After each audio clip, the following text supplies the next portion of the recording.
The war never stopped. It never stopped. They went, that didn't work. They gonna rebel. So how do you stop the rebellion? Freedom. Freedom from freedom land. Excuse me. Back into what? Civilization. Right into the place we made for them. So go. Be free. See, we knew you was gonna end up wanting out of there. Where you want out of is your next trap. It's called the Epcot experiment. Press 1.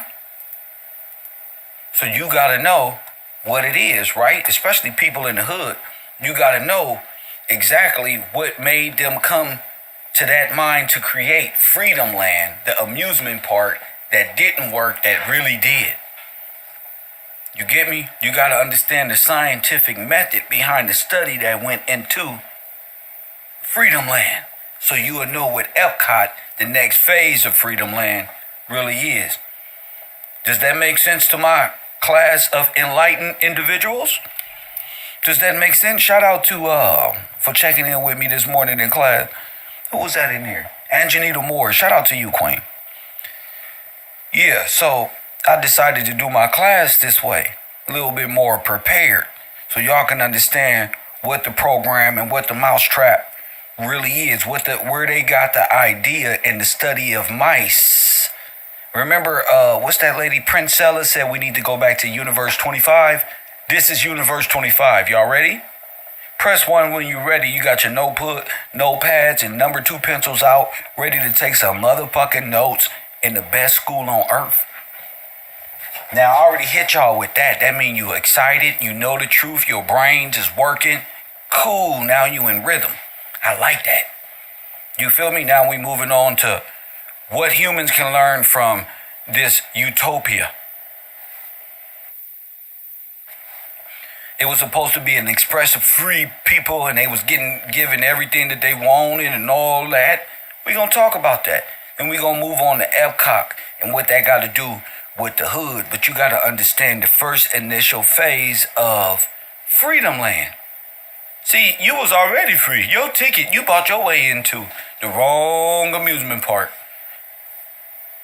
You see what I'm saying? And as you can see from the cartoon, you was indebted.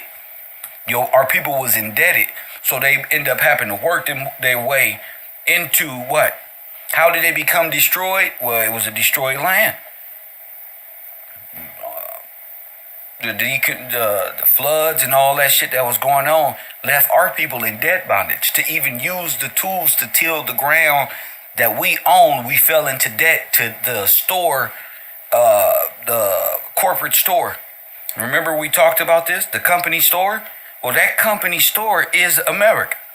So America let you use the tools, and then you end up on when your harvest didn't come because of manipulated things that happened in the past that caused this. This was all designed for you to walk into this position that we ended up in today. And so all that got to go into account before we start asking questions like this. Why are black people in jail at higher rates than white people?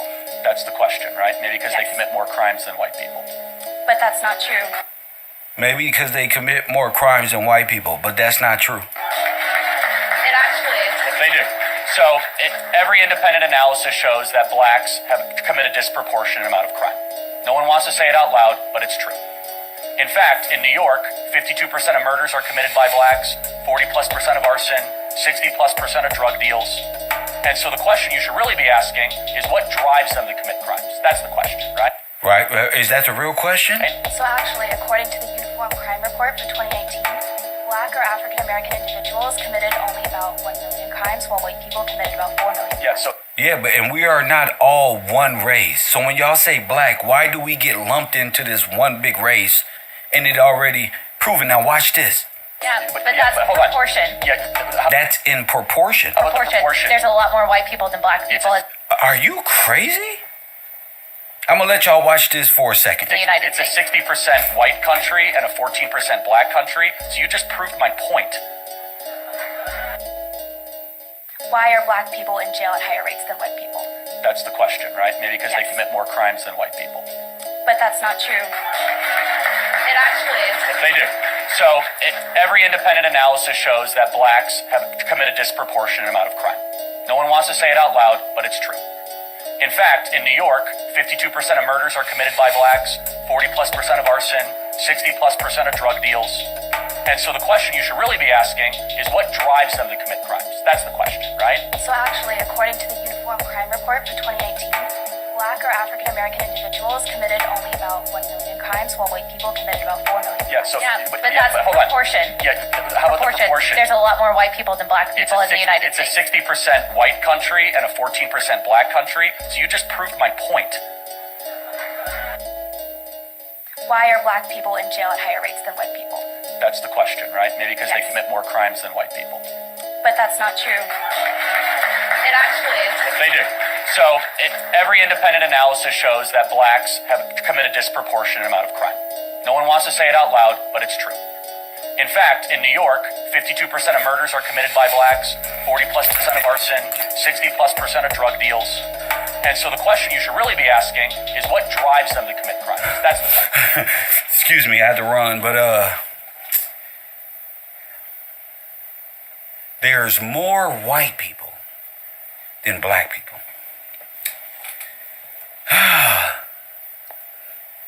And that's because Africans are white people. Press one. If Arabs and Africans didn't get classified as white people with residency, there will be no white people. Because they come in by way of the Sudan refugee program, where they get classified as white people. So here you have a fucking T-1900 trying to tell you it's more of him. If you ask him where his people are from, he gonna tell you Russia. So that don't make sense to an organic person of the Americas. Press one, that don't make sense. Wait a minute. You're lumping them all together? So you telling me it's more white people here than Africans, African Americans, Arabs, and fucking Asians too? No, hell no. But that's a trick. Because of them, all of them aren't classified as you. You get it? So they're beating you with words play and trickery of the tongue. They are black people classified as white people by way of the Sudan and other African refugee nations, but I'm saying countries, that's a hell of a portal. And to say white people, which is a breakdown of Slavics, Polish people, all type of individuals from Europe, all foreigners. You're a foreigner entered by way of the Sudan just like everybody else, except us. So to me, to put a rest to these small conversations, of course, is to answer these questions correctly. Right? So actually, according to the Uniform Crime Report for 2018, Black or African American individuals committed only about 1 million crimes. So if black people as a collective committed only about 1 million crimes, While white people committed about 4 million. while white people But commit, that's proportion. while white people commit about, no, because you said black people are so prone to crime. That was the thing you were saying. Listen, right? Press one. Black people are more prone to crime. So the question is, wait a minute. Black people aren't more prone to crime. You are. White people. Black people in jail at higher rates than white people. Why are black people in jail at higher crime rates than white people is the question. Watch this. That's the question, right? Maybe because they commit more crimes Maybe because they commit more crimes than white people. than white people. What? Now, watch the response for somebody who came prepared. But that's not true. But that's not true.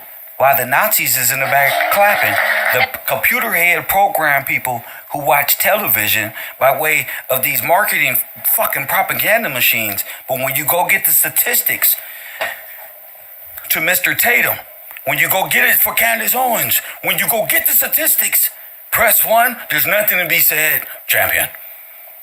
See, now that's not true.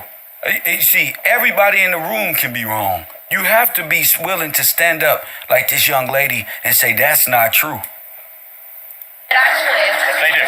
So He said they do commit more crimes. He said maybe first and then went to a more definitive statement. In fact, because he heard the crowd, see, the crowd will get you fucked up. See, he heard the crowd, and that's when the fucking dweeb feel like fucking Mighty Mouse all of a sudden. And then say, well, actually they do. So now they're more prone to criminality. Now watch this. every independent analysis shows that black As he tugs at his jacket, that blacks as a collective commit a disproportionate amount of crime. have committed the proportionate amount of crime. The question was, why is they all in jail? Response was because they're more what? Prone to crime. In fact, they do commit. Independent studies say they commit. Ooh, he's right. No one wants to say it out loud, Nobody wants to say it out loud. but it's true.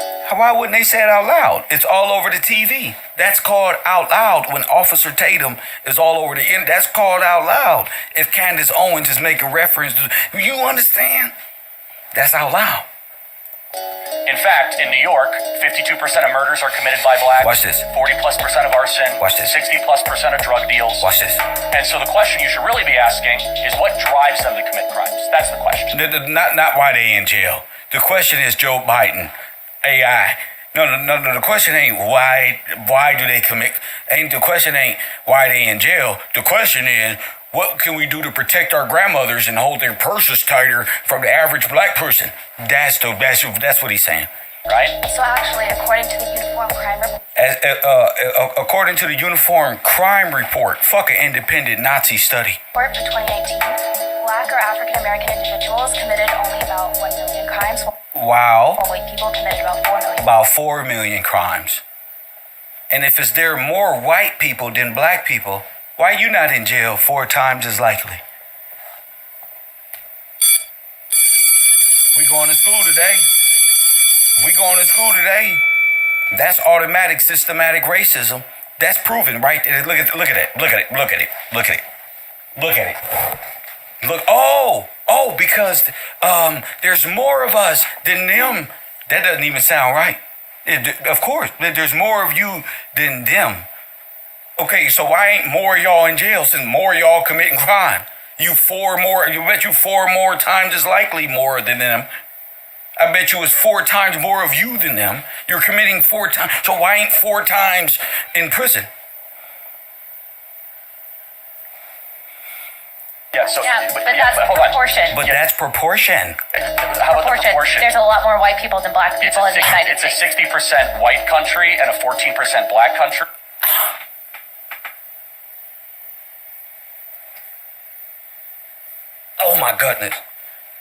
Oh my goodness. And this is what happens. That's why Kevin Samuels had to go. Press 1. That's why. You hear this Just shit? proved my point.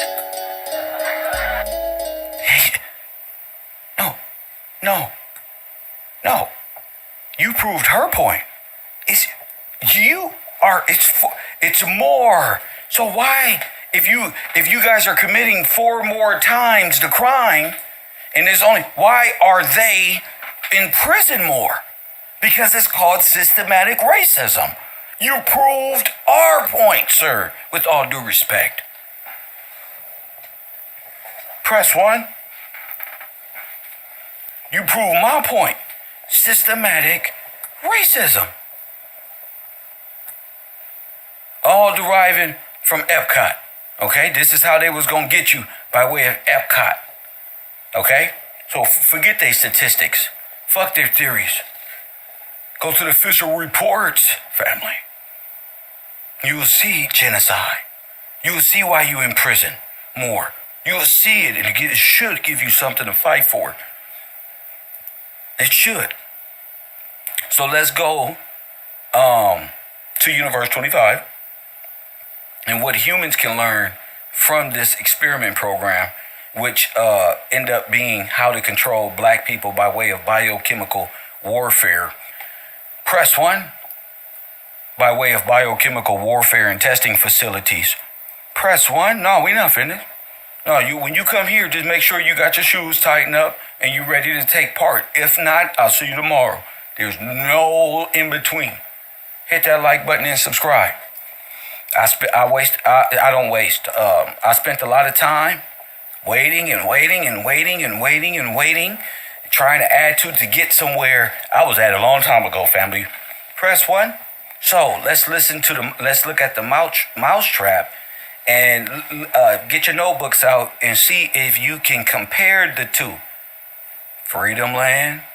If you start seeing the participants of Freedom Land and the blueprint of it, so we can get to the definitive Epcot, the solution to this. What humans can learn from Calhoun's rodent utopia?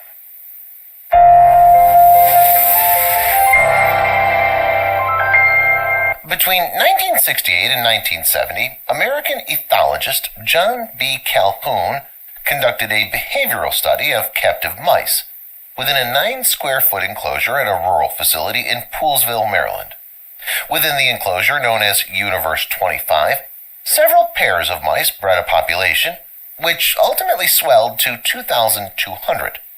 Eventually, they established social orders that created inside and outside factions, and soon mating ceased altogether. The study confirmed the grim hypothesis based on earlier studies of the Norway rat in small settings. In his theory, he suggested that overpopulation spawns a breakdown in social functions. Remember, these theories are all coming from the analogy of Freedom Land of people, so they're not really talking about mice. The thing is how to control a specific amount of people, and if you look here, it's percentages here, 61.35. That's very specific. Those are decimal points. That mean numbers are involved in all of this. So it's really a lot going on, so pay attention. You the mouse. That in turn inevitably leads to extinction. The wildly that leads to extinction by way of proof of this utopia. Let's go back. Remember I told y'all it was the genocide of black people. This is how you flush them out. So they will never know. They'll never fight back from this. Remember we were talking about TV and television and entertainment and all that? It's how to do this. Spawns a breakdown. Yes, we know it's the projects. Don't just type it in my chat room. I don't know who that is typing. Who is that? Oh, that's Tasha. No, that ain't Tasha. That's Jason. We already know. But since you can't call it in, Jason, you're not a contributor here. Do not type no answers or no notes. Just pay attention, hit 1 or 2, hit wow, and I can't believe it. But don't you type no notes in my shit, and you're not a contributor here, champion. Social functions. That in KevRow. turn inevitably leads to extinction. That leads to what? Extinction. The whole mousetrap, not just the whole thing. And it's a process that leads to extinction. Press 1. I want you to know that is the goal of this so-called false sense of utopia that's going to lead to extinction. Press 1.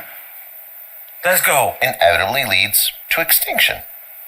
Though wildly controversial when first made That's why I called it a success, Taj, in classroom. Look at the title. I said the utopia was a success. Wasn't it? Ain't it? All right then. It's not a failed instrument. It's not a failed experiment. It destroyed our people completely. Oh yeah, they use radioactive material and all that. Down in social functions. That in turn inevitably leads to extinction.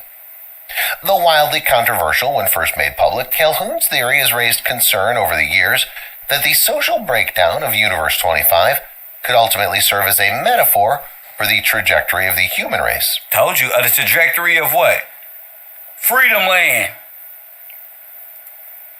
Consequently, the Rodent Utopia Project has been a subject of interest. Everybody is one in America, right? So they used the project of this. Disney, all that. Disney is the blueprint for the people. But before the people, it was tested on and has to be tested in theory before the destruction. You can't just come on out with the shit. It has to be done in a way, bruh, they'd never see it. Interest among architects, city planning councils, and city planning councils, and what else? Government agencies around the world. Told you. City planning. Consequently, the Rodent Utopia. So one bad flood river and the pipes going to your house, it ain't gonna take nothing but to divert pollution and bad water to your side of the neighborhood. That type of shit. St. Louis type of, bro, all this, bro. A project has been a subject of interest among architects, planning councils, and government agencies around the world. Boom. Early rodent studies. Look, you. Calhoun began his experimental research on rodents in 1947 when he studied an enclosed group of Norway rats at a barn in Rockville, Maryland. Supplying the critters with unlimited food and water, he expected to see their population swell to 5,000 over the course of the 28-month experiment. However, the population capped out at 200 after subdividing into smaller groups, each of which comprised merely a dozen individuals. Continuing with these studies during the 1950s, Calhoun set up a more complex enclosure to examine how further groups of rodents would behave in a sterilized, predator-free environment. A what environment?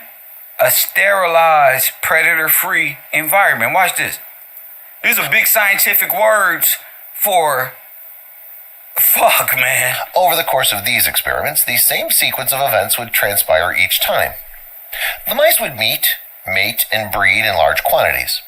Eventually, a leveling off would occur. After that, the rodents would develop either hostile or cliquish or passive and antisocial behaviors. The population would trail off to extinction. In 1962, Scientific American published Calhoun's observations from his research in the article Population Density and Social Pathology, wherein he coined the phrase behavior sink to describe the results of overcrowding, namely the breakdown of social functions and the collapse of populations. In the enclosed rodent environment, hitting the public just as vast urban expansion saw growing numbers of college grads flocking to big cities for work opportunities, many viewed the article as a warning of what could happen to the human race if populations continue to rise at their current rate. Universe 25, Calhoun's experiment with a rodent. Okay, so this is the experiment she was talking about. Remember, this is the Terminator T-900 way of destroying the black race. So you have to listen to their military-style action of how to genocide you and how to start convincing whole societies to throw away their children, to turn against their children, to make it okay. And it's sad, bro. It's really sad that Prince Sella it works for the government of the United States Army or who the fuck ever would even bring this up when dealing with the black community. But you know what? It's all I needed. They gave me the secret. See, I ain't gonna sit up here and lip wrestle with you because I already beat you while you the gatekeeper running your motherfucking mouth. See, thank you for even thinking that I was here to fight any of you niggas. The key is, bro, you got something that I need, and I'm going to extract it by any means necessary. Amen? Press 1, by any means necessary. You're going to tell me exactly what I need to hear, because what I know is going to make your ass move, nigga. Press 1, that's how I got your motherfucking attention. That's why. That's why. Because God is good. That's why. All the time, nigga. Yep, he put you right in front of me. And go ahead, keep lining them up. We're going to keep knocking them right down. So go on your celebrity runs while I teach the people that y'all on a genocidal, homicidal, relentless attempt to genocide black boys and black girls and only leave T-900s and T-19,000s out here to grind up and to poke each other with to no avail. To be children, to keep going with X-Men. Now Elon Musk don't got your brain in X. Now your brain is in Meta. Your money is in crypto. You only believe in the cosmos. You's a dead man in a vessel. Take your ass to sleep. Press 1. Kev is teaching. So this is how they drove us, y'all. Before you think you a god, I'ma let you know you's a rat. Before you think you a god, I'ma let you know your ass is a science project, sir. And who put that in you? Universe 25. Calhoun's experiment with a rodent utopia. Expanding on his earlier studies, Calhoun devised his ultimate research experiment. In Universe 25, a population of mice would grow within a 2.7 square meter enclosure consisting of 4 pens, 256 living compartments, and 16 burrows that led to food and water supplies. With a plague-free environment, a plenitude of comforts, a lack of predation, and an unlimited supply of consumables, the mice would enjoy all the luxuries equivalent to modern human life. Calhoun initiated the experiment with 4 pairs of healthy mice, which were set loose into the enclosure to begin the new society. During the first 104 days, a phase Calhoun dubbed the Strive period, the mice adjusted to their new surroundings, marked their territory, and began nesting. This was followed by the Exploit period, which saw the population double every 55 days. By the 315th day, Universe 25 contained 620 mice. Despite the abundance of space throughout the enclosure, each compartment could house up to 15 individuals, and the overall enclosure was built for a capacity of 3,000. Damn. Sound familiar, y'all? Either jail or the projects. I already know, family. Everybody sit down. I hear y'all grumping out there. I hear my black folk out there, no matter what race. You can be Sudanese too. I hear you grumbling. I hear them say, hold the fuck up. Hold the fuck up. And that God taught me how to talk to y'all. Forget all them big old words. And stay right there where they at. Catch their ass right there in the allegories in the movies. Talk to them right there. That's all they need. Most mice were crowding select areas and eating from the same food sources. Look. The act of eating, as it turned out, came to be viewed as a communal activity, which caused most of the mice to favor the same few compartments. Facts. So you got, it would looks like a Ralph's or a ShopRite or a Food for Less or this. That's really one of those, just go pick up your bread, the same thing. You think you going to a different place from Ralph's to Lucky Grocery? It's not. It's the same nutrition. It's the same nutrition. But their nutrition over there with those lab rats may be better than yours. So you might want to travel out to where they say white people communities because at least they take care of their lab rats with the good foods. I see why people say things like that.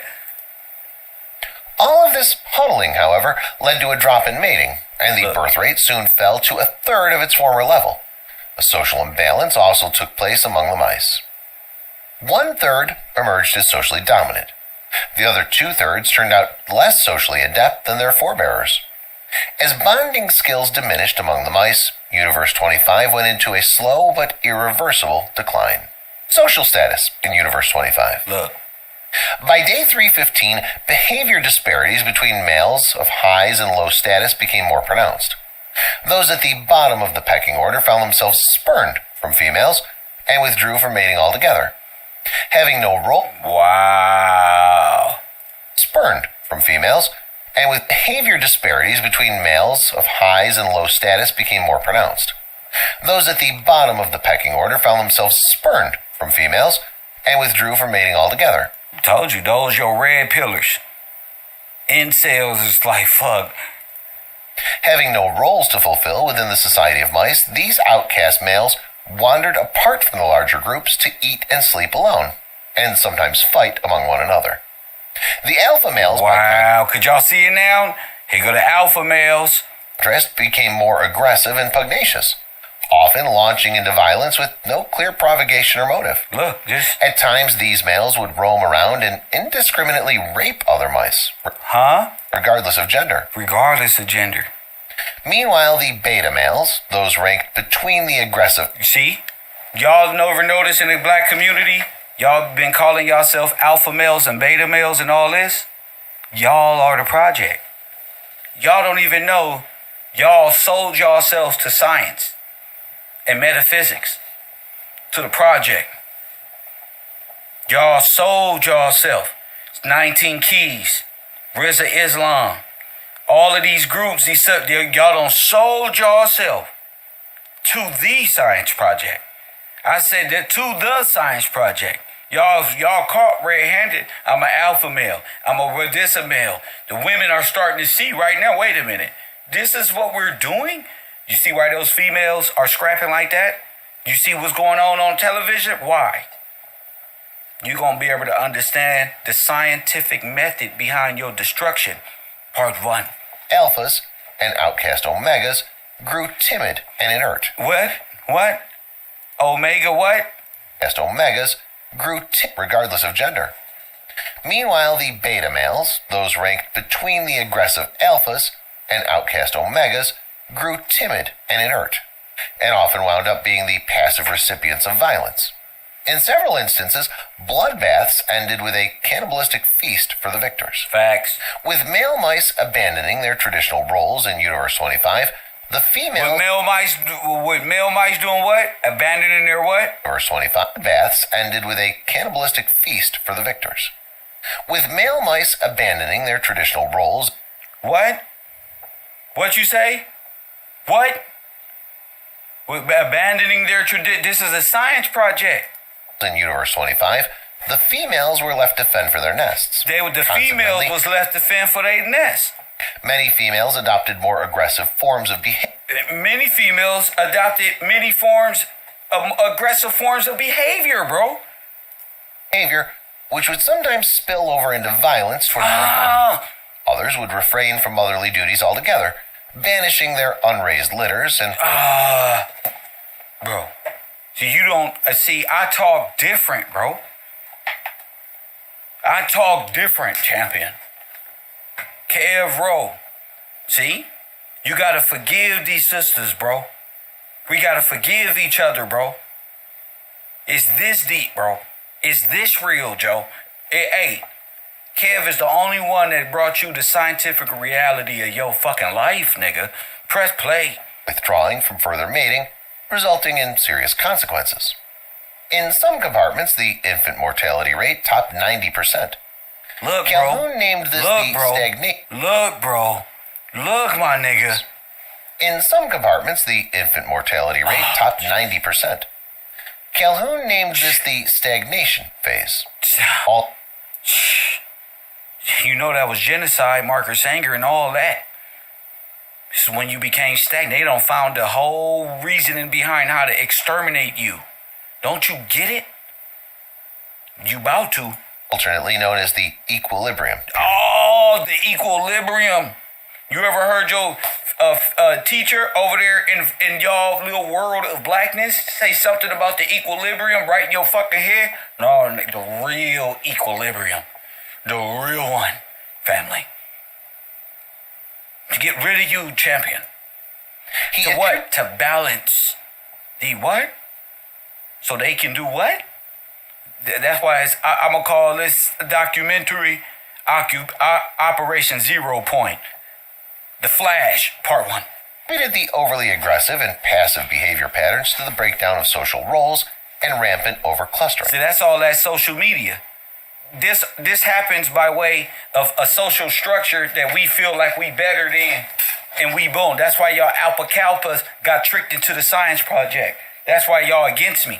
That's why y'all don't like Kev, because I'm getting closer. I've got closer and closer. So the alpha kalpas and the fraternities don't like that. Why? Because I'm further than any other nigga ever went before. Motherfucker, this Starship Enterprise, like I said. Star Trek, nigga. Come on in. Y'all want to test and see how bright we really are? Throw Kev out there. Teach our homeboys to squabble. The stagnation phase, alternately known as the equilibrium period. He attributed the overly aggressive and passive behavior patterns to the breakdown of social roles 0 point. and rampant overclustering. A spike in the mortality rate. See, they was able to mask the declining with population control crime. They was scientifically able to blame it on the mice theory while covering up the decline in population by way of sterilization. Remember, sterilization is the reason behind it all. And rampant overclustering. A spike in the mortality rate. By the 560th day, the population A spike increase had in ceased the altogether, mortality rate. as the mortality rate hovered at 100%. This marked the start of the death phase, aka the die period, in which the rodent utopia slid toward extinction.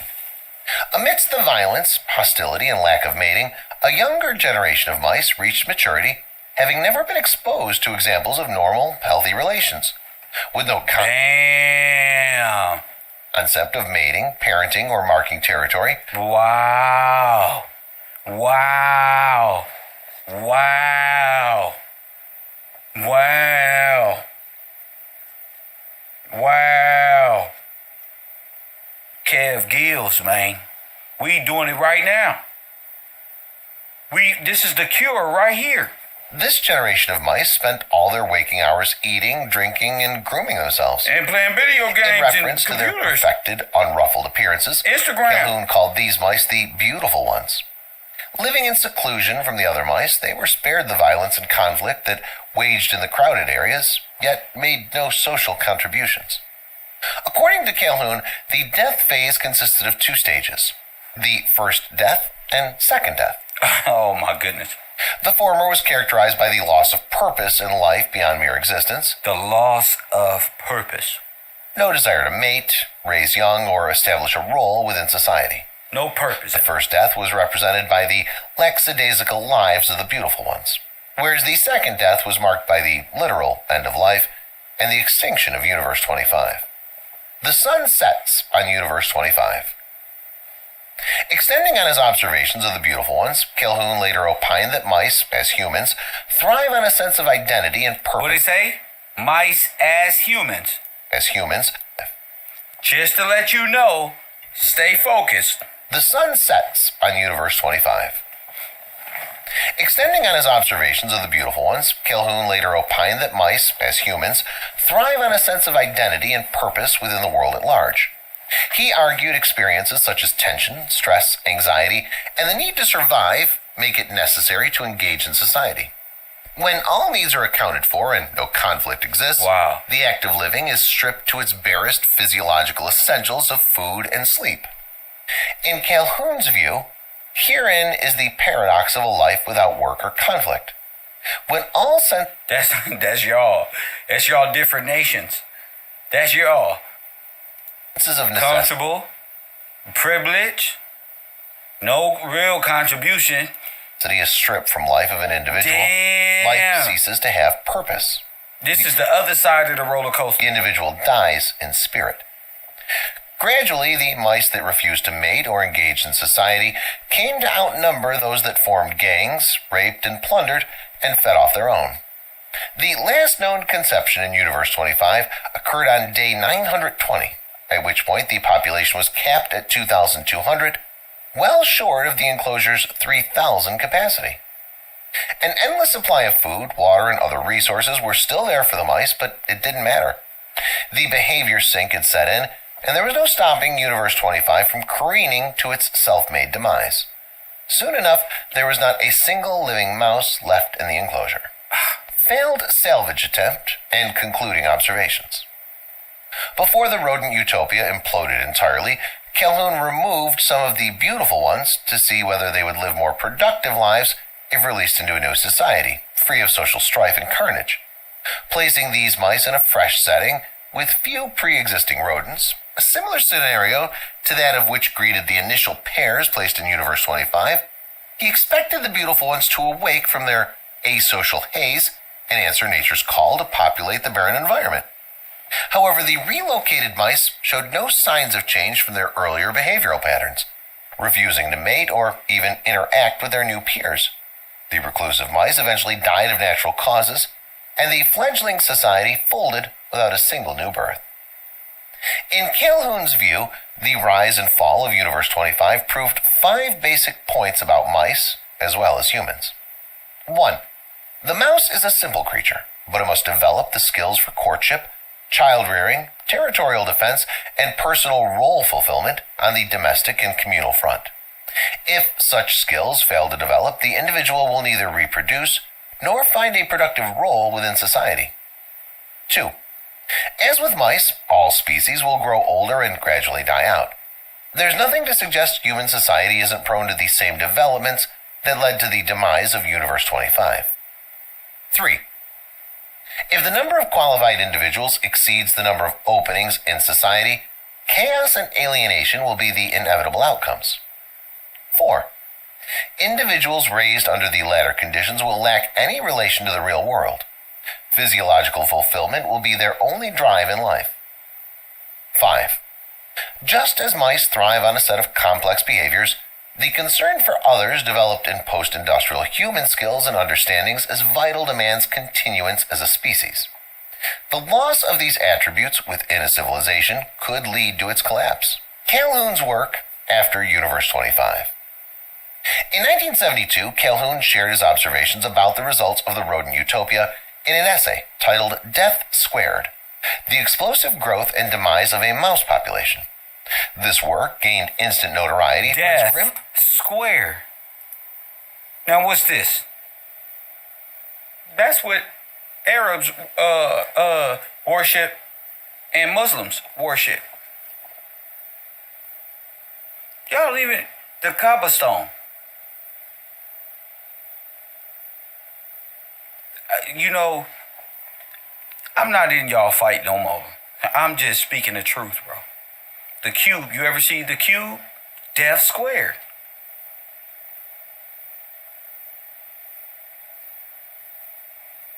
You trapped in that. Death squared. Of a mouse population. This work gained instant notoriety for its grim outlook on the consequences of an overpopulated and oversatiated society. Given all the strife that had been impacting the world in the years immediately before, Vietnam, race riots, political assassinations, the Cold War, China's Cultural Revolution, the public was fearing Calhoun's findings were indicative of mankind's then-present course. The examples of rodent pillage and carnage in the wake of overcrowding seemed to mirror the social unrest of the 60s and 70s human society, which coincided with unprecedented urban sprawl. Despite the grim parables presented in Calhoun's observations, he wasn't trying to imply humankind was headed down a similar path toward extinction. While he definitely saw parallels between the downfall of Universe 25 and some of society's ills, he stressed humans, as a more sophisticated species, had the wisdom and ingenuity to reverse such trends. After all, humans have science, technology, and medicine, all of which give mankind the ability to pinpoint causation, avert disasters, heal wounds and illness, and explore new environments. He also pointed out Universe 25 was not a natural habitat, as it was supplied with an abundance of food and luxuries and kept free of predators and disease. It wasn't a natural habitat, remember? It's Epcot. Shout out to RZA for breaking down those acronyms over there at the U. At the local mosque over there at KevRow University, mosque number, I don't know the number, but the brothers over there are putting in that good work and understanding. Hope for humankind? Still, Calhoun feared mankind could lurch toward a similar doom if cities became overcrowded and the population swelled beyond the capacity of the job market. To help society find ways to prevent this from ever happening, he spent part of his later career exploring different forms of human advancement, which he extended the concept of space colonization. Told you. There go Elon. To that end, he formed an academic team called the Space Cadets. Remember in that movie that I told y'all to watch with the T? The Space Cadet. These are the scientific biologists who sent to destroy you by nuclear testing to ensure mankind. The same ones who went to the moon. Man motherfucking kind. Ain't no such thing as no goddamn mankind. Press one. Remember mankind in the WWE? A deranged leather face? Dude, remember? A socio-psychopath. Its purpose was to promote the idea of humans setting up colonies on other planets. Yeah, right. Calhoun also focused on city planning, which he felt was key to avoiding the behavior. Now I'm talking. Other planets mean other countries. Sink of Universe 25. He believed the design of cities was partially responsible for the ways in which inhabitants interacted with each other, and steps should be taken in tandem with development to maintain positive communication between people. As part of his effort to promote alternative concepts of city designs, he tinkered with the rodent utopia model with more than 100 further universes over the next 2 decades. Wow, I told you. Remember we were talking about that? That all the hot spots of the communities, these will be the hot spots of a so-called nuclear attack too by Russia. They put it on the news. You ever notice that? It's the same motherfucking black hot spots all over that need to be eradicated. This is what you need to be focused on. The scientific jargon and your metaphysical jargon that's going to lead to the eradication of black people. And I know a lot of y'all out there don't care, but I do. And that's why I fight. This area was highly esteemed among city planning councils in the United States and abroad. Legacy and questions in the 21st century. More than 4 decades have passed since Calhoun conducted his Universe 25 experiment. Nonetheless, questions linger regarding the observations he drew from the rodent's utopia's collapse. Most pressing is the question of human population, which globally could top 9.6 billion by 2050 if we stay on our current course. The population trend arouses numerous concerns.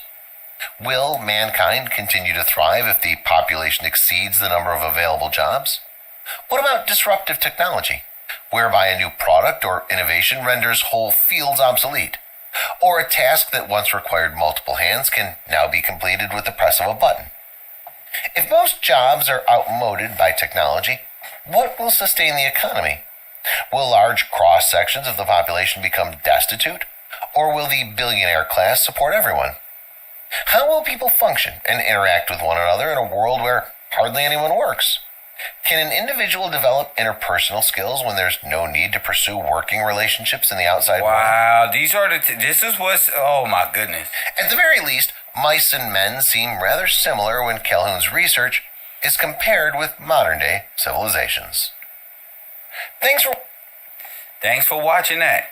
But it goes back into what these tests were, people. This is important to know.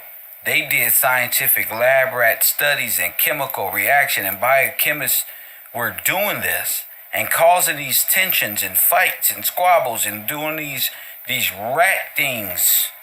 And I'm telling you right now,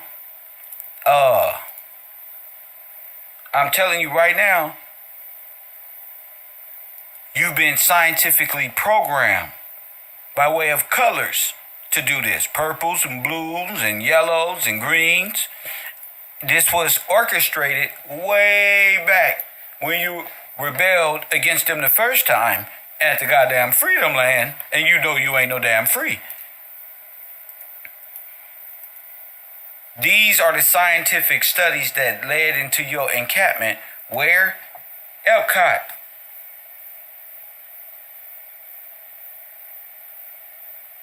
Press 1. Epcot.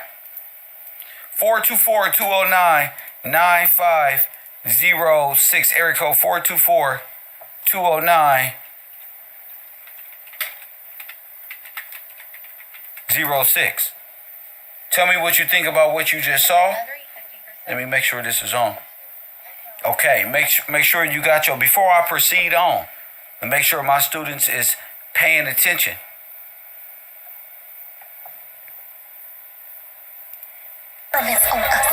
You got to understand, this is where we at this point. The future of Tomorrowland. The slaves who broke free. Press 1. Everything okay in there, baby? An average life. Where the money at? I'm an entrepreneur. I work in the spirit of the pimp game. You know your girl gotta know what's going on in these streets.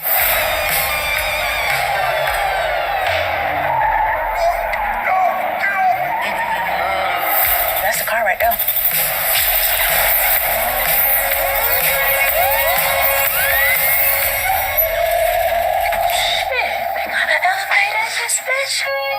Slick, come on. That make your spidey senses tingle. Oh, shit, it says.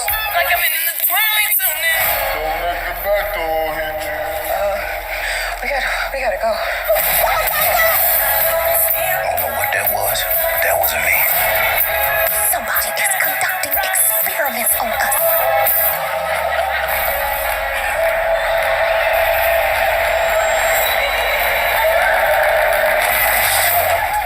It's in the fucking chicken. The shit in everything.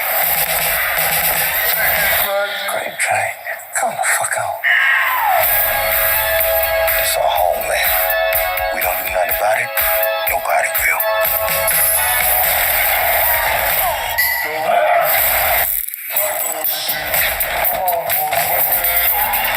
Chill. Just fucking chill. Shit! Boy, this motherfucker did. Okay, we ain't got no time for that negativity. Go get me some goddamn wet lips. Something let's go.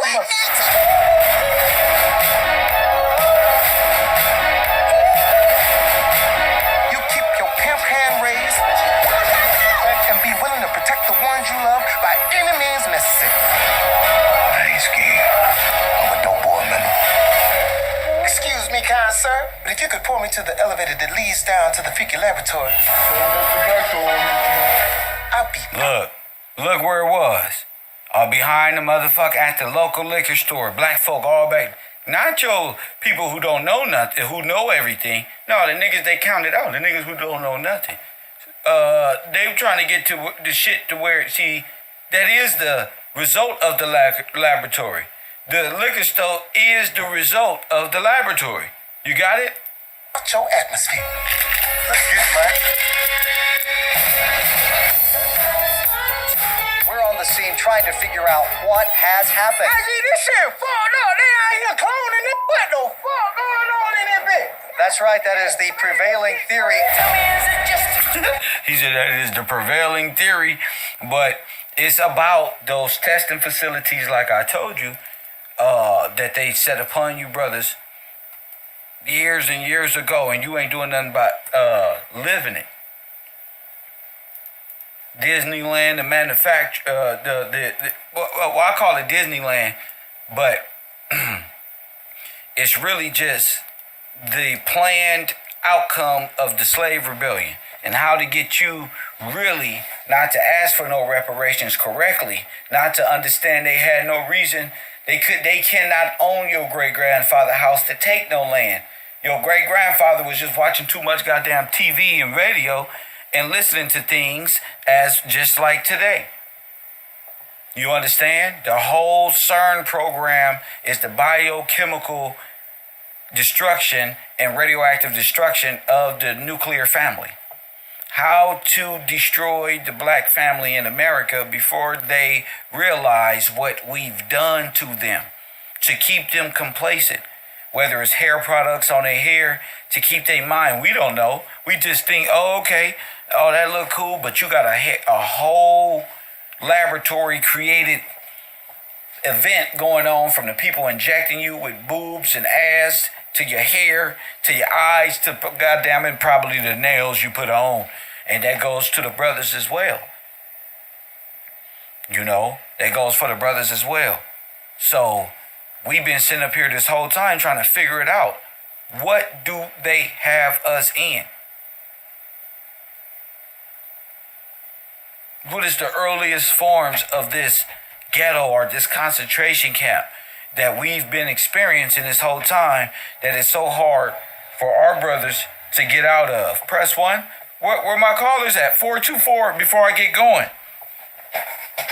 424-209-9506. There was plenty of information in that, fellas. Let me call on somebody real quick. Let me catch them while they typing too. Let me see, so they can't say they was at work. Let me see. We have to, friend. We have no friends. Remember that, chat. You're not a friend here. So I'm not worried about you. You're not in this, even in this classroom. Get up out of here to that dumb remark. Rat Trap Thump, you need to call it in. Let me see. R. Davis, you need to call it in. Let me see. Chris Panders, you need to call it in. Let me see. Ladies, who else was over there? Let me see. Byron, you too. Press 1. I'm getting them right now. Let me see. I'm glad I wake up and start fucking with the sisters and teaching them. Taj, Marley, all of them. Yep, there they go. Press 1, yep. If you're not, you're getting blocked. I want y'all to know that. Y'all getting blocked today. Coffee and Kush TV, you on the air. Hey, good afternoon, Professor Gaines.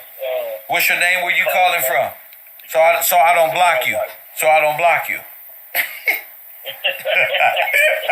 Real White. Thank you, Mr. White. Thank you. I'm gonna put a star by your name. All right, but so. I want to get my theory on. I noticed something about when I watched They Clone Tyrone, and I analyzed it, and I went into where I live at. I'm from Baltimore. Right. And one thing I noticed that they have a major hospital in every hood or near project. They had a major John Hopkins is right near, like there was Lafayette tore down now, but it's still near Douglas. And I believe them undergrounds is down there, leading from them hospitals. They had a foreigners at the corner store. They had where they had centers there where they could watch those hoods. No. The poison is already done. It's being shipped. They not underground. Yeah, I'm not disagreeing with that. I was saying that, I was thinking of the underground where they, you know, when the movie hit, they went to the corner store and they said, open up, when Jamie said, open up the door to the underground, they went down to the underground center. And I was thinking that, you know, hospital to me ain't nothing but a biology center anyway. No. You trying to compare two different things. What's being said is, it's underground yet in your face. Yeah. It's not underground. It's overground with corporate logos running around in the street called Coca-Cola and Kellogg. Oh, I know. I'm not disagreeing with that. But I'm talking about far as how they watching our moves and know what to do. Yeah.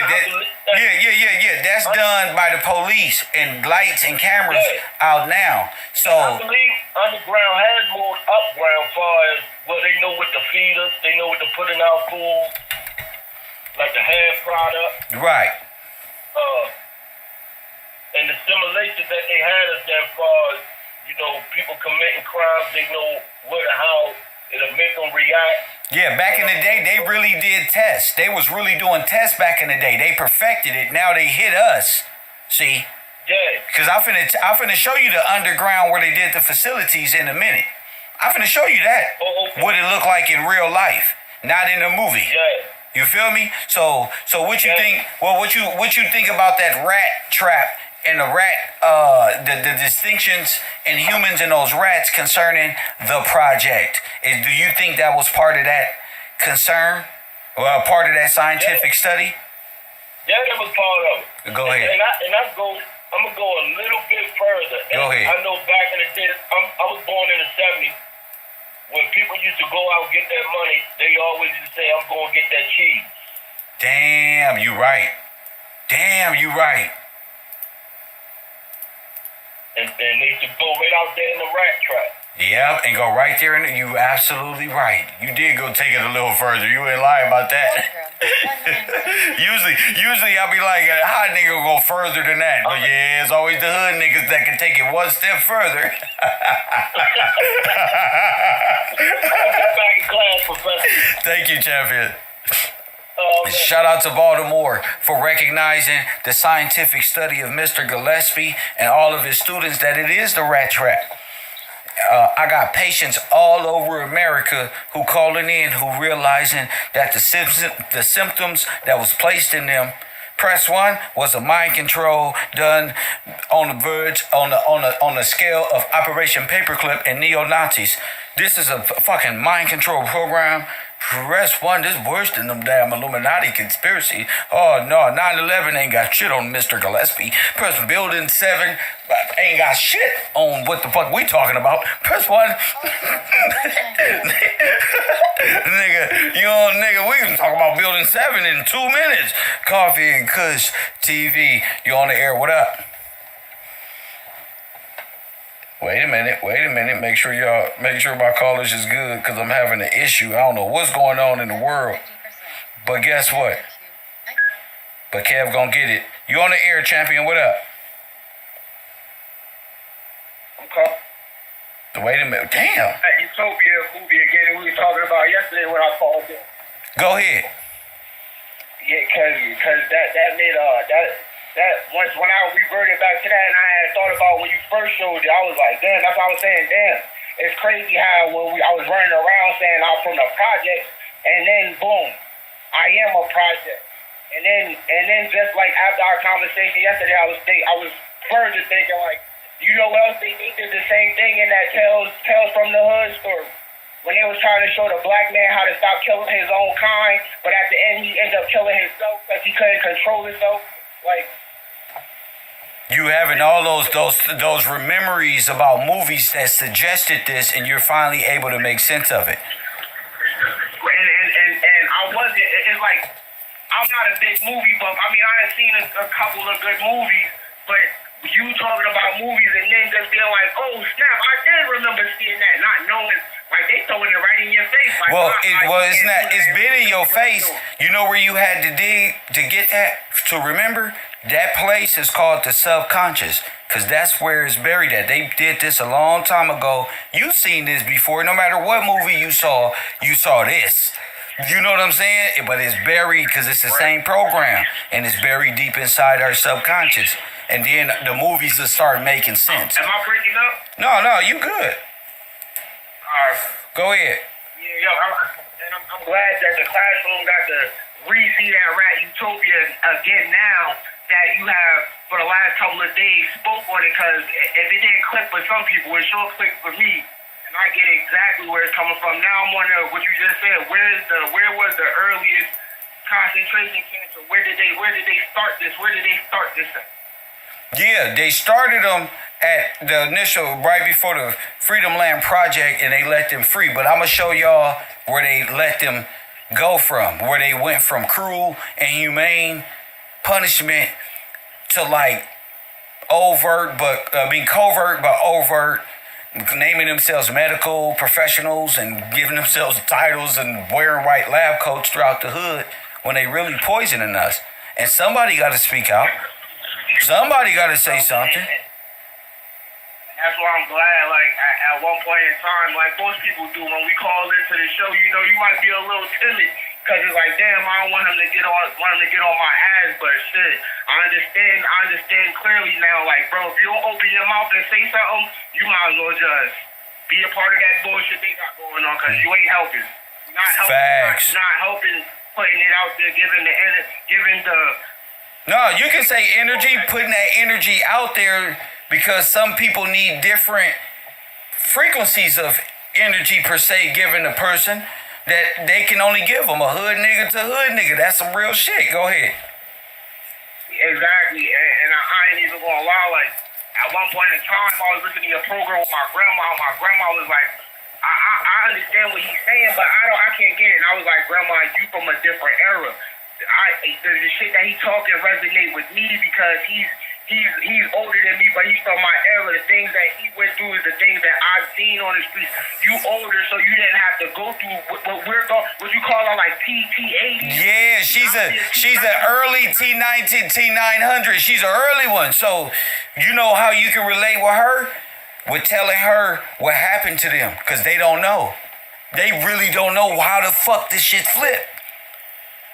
And they don't. They start relating to them in the 1920s and 30s and 40s and 50s, and you be able to find your grandma, your grandfather. They be able to talk to you, because from that time frame to this frame, it's like a nigga getting out of jail from the 80s or something. Like, what the fuck? I'd rather just seclude myself. Go ahead.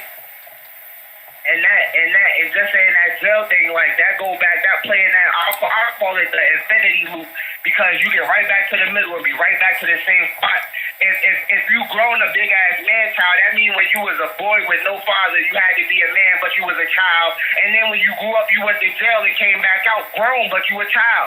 Thanks. Like that's that infinity loop of keeping you in that child's place as per se. Because when you young, you got to be a man, but you a child. And then when you grown, you don't got no grown mind, so you a child. Hello? I'm speechless. You're ignorant of the law. You're incompetent of You're very understanding ignorant. the law. So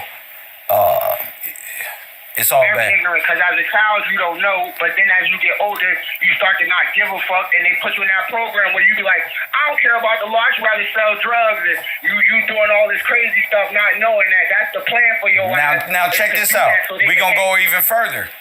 You become a product of what? Your environment. Now a product takes wrapping and all that, and then it needs a consumer to buy it. So that's why your ass in jail. Being bought and sold for nothing. Would that be a state purchase? Yeah, fuck yeah. Follow the rules of the state purchase. Fuck yeah. That's real. That's all I got for right now. I'm about to go back to the class. Thank you, champ. Finish enjoying what you played down. Appreciate you. My man, 424-209-9506. That's 2 East Coast. That's Baltimore, Maryland. And that's New York, I believe. Fuck with your boy. Coffee and Kush TV, KevRow University. Again, going into the y'all saw the movie, The Chemical Reactions. Y'all should be able to understand this at a bigger understanding. So, like I said, they say, are we living a simulation? Black people been living a simulation since the beginning of the rat program, the Harry S. Truman Show. We supposed to been free a long time ago, like Boondock said, and like Mr. Gillespie is putting in his theories. We supposed to be free since the World Fairs. We ain't ever came out the World Fair. We went in, came out a whole new world for you and me. Press 1. Like they said, it's like y'all gonna work. You got stuck at the fair. You didn't see them black people trying to leave. They're like, hold up. Who taught y'all about where the black people are at the fair?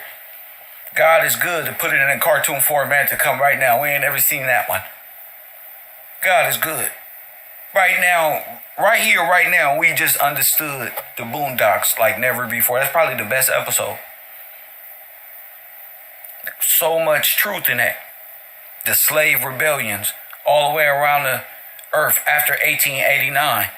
They enslaved us, tried to keep us stuck after the floods, and then just keep us mentally entertained and seduced with syrup and all these other pharmaceutical products they call drugs to keep us incompetent and incapacitated and intoxicated. The 3 eyes. I'm going to coin this one. So, you got to understand, you might say to me, Kev, this Adolf Hitler to me, I just want y'all to know, to me, because that's what it is. Didn't they just build this building in Atlanta? A building like this just got built. I bet you they built those skyscrapers over projects and hoods. Bet you. That's why all the Democratic areas get ran like Disney. Like we just gotta fit this mold. Like we gotta be this character so police can do their job. You know what I'm saying? So maybe that's why Disney and the Democrats is so, and the grid program is so put in place to keep me and people like me down and mentally compressed, like in that mousetrap. To where the alphas and the betas is doing, I'd rather just take my girl and just go over there. Fuck y'all. Press 1. Fuck that shit. You know what I'm saying? If you be thinking you come up with these decisions, these choices are like the architect said. This some architect on a matrix type of shit. Oh, my stomach hurt. I gotta take a press 1. Y'all ready to meet the architect? And I told you the equilibrium. I told you. Now we on this part. KevRow. I'm trying to tell you. You at that part, nigga. Hold up.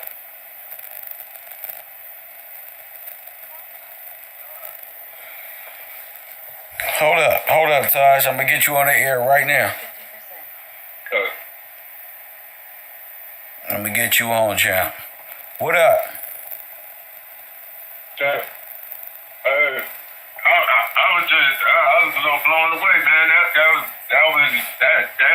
really hit, man. And the part for me is like you keep saying, is the scientific method, the experiment, and the correlation between humans and the rats. It's like the predetermined outcome, or instead of them making like a hypothesis in the scientific method, what they're trying to do is, how can I say, like skew it based off of getting people to become consumers. That's what they did. Materialistic and putting choices in front of them, and people are thinking that they're in their own. But no, you just now purchased a character that they put in front of you to be replicated over and over and over again. And it don't matter where you go in the country, everybody knows this type of female or this type of guy, you know what I mean? Yes. It's a lot of like stereotypes that they place in front of us. Yes. That, hey, you gotta stay in. No. That they've created that people have become.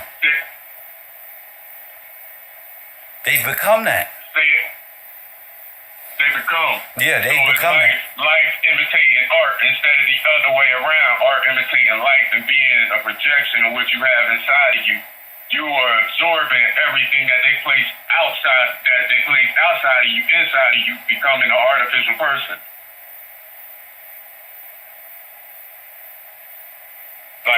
What are the, talk about the project of Epcot and how it affects the people rather than that, because my mind just went into space and I don't want to be in space right now. I don't want to be in space. My brain just did that and I'm like, hold up. Back to just for the mousetrap and not what they trying to be or what this person trying, people know. They're using, you are the guinea pig. The people, the person itself. So Suki is the same guinea pig as Big Red Sexy. This is the same prototype. Different upgrades or not, but same entity. Ectoskeleton. Yeah, they just got different accessories on. Bingo. So they're running with different skins.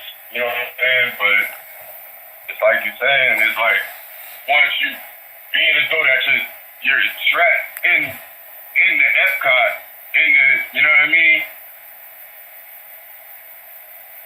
You are making it's like the outcomes is like Minority Report. They know that they know the average person is going to fall into a certain trap based off of them creating scarcity. Economics is a study of scarcity. So what they do is create a false scarcity, or they'll have a surplus or whatever to get people either fighting over resources or getting fat and lazy based off of what they provide for them, and not being at that point they're not willing to stand up for what is rightfully theirs, because now if the government is giving food stamps to go to the facility to get free food, what is that gonna make them? It's gonna make them unengaged, lazy, unable to produce in the social construct and advancement of society. Right, just like they had in the mice. Just like you don't develop the interpersonal relationships and the skills to do such, and you're not fulfilling the life purpose. So at that point, you are, you're a danger not only to yourself, but other people that you run around. You're an alpha male just running around, probably and sexually harming males and females, and have to be put down. And go ahead. Yeah, that's wild, and that tied back into like the whole predators within society. Well, that's what old girl was talking about. Now, which one of us make it out? They don't have any idea of that. Right. They realize it's gonna be an anomaly, but it is like, but that's the exception that makes the rule true. I guess is the way you say it. But they know it's going to be exceptions, but that's not the rule. You know what I mean? Most Facts. are gonna crash out. They're gonna smash, and they're not gonna make it out, and they're not gonna be able to see what life truly has to offer, offer even on the other side of the Facts. of the Epcot. Facts. You know what I'm saying? Which is peace and tranquility and laid back and kicking, watching Lakers, watch niggas play the game like the Lakers and all that. Less engaged with that. So I get it. It's just isn't it fascinating to see the laboratory in real life? Yeah. It's just like my perspective has shifted. Yes. And like I'm starting to like be more empathetic because I know I could have ended up in certain situations, or I could have, you know what I mean? If certain things ain't happened in my life and I wasn't able to see, like, okay, it's not all like this. It is also, you know what I mean? There's other options, there's other roles to be, there's other characters that you can play within this madness or whatever. But that just go to show, like, with you helping us, it's all a game. It's all something that they pretty much have put in front of you. This is not a real live living choice. And you know that I don't want to ramble, Kev, because I'm running out of things to say. But bro, like it's amazing. What about like, the equilibrium? What about the equilibrium? The balancing. You need something to balance the equation. And shoot, the way I see it, that's what the spirit of truth was said. It said what his mission is. That's what the spirit of truth fulfilling his mission. You're putting things back in the normal spaces. Did you hear about time and space continuum? Say that once again. The time and space continuum. Yes, sir. Put things, shake things back into order. No, did you hear that it was a time? This is how they created time and space, and what we've been doing right here was solving and balancing that equation. Correcting the matter. And putting things back in the proper time and space. No, it's not real. That was created by Ford and scientists. Call back. See, you gotta call back. No. It's not real, sir. No. I'm proving that it's not real. And to stay out of the allegory in time immemorial. And we right here. Already proven we can get in this ship and go back in time, and then go back in time to get a better perspective on what's in front of us, because we're rowing backwards at the row. So we can see. I told you, we're going to roll backwards, but keep what's in front of us. Like that movie How High, when Method Man found himself and his mama said, "Boy, the fuck is you doing rowing a boat?"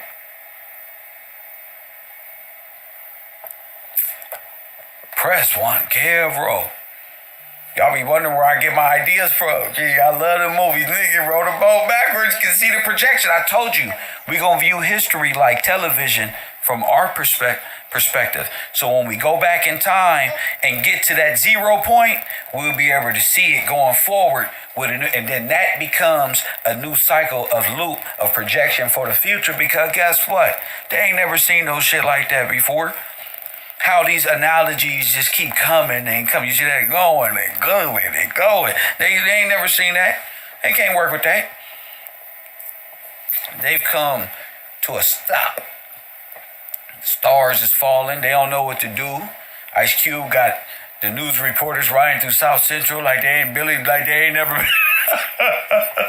This shit is comedy, man, but you gotta love the show. The show must go on, as they say. Peace, man. You gotta understand. When we get back to the 0 point, and we know what it's for, SESQV Trust, we know what it's for, to make you black and law. We know all that. But let's get back to how to perceive these perceptions in these movies. Not conspiracies, just perceiving it from this perspective. I'm trying to tell you. Now you can listen.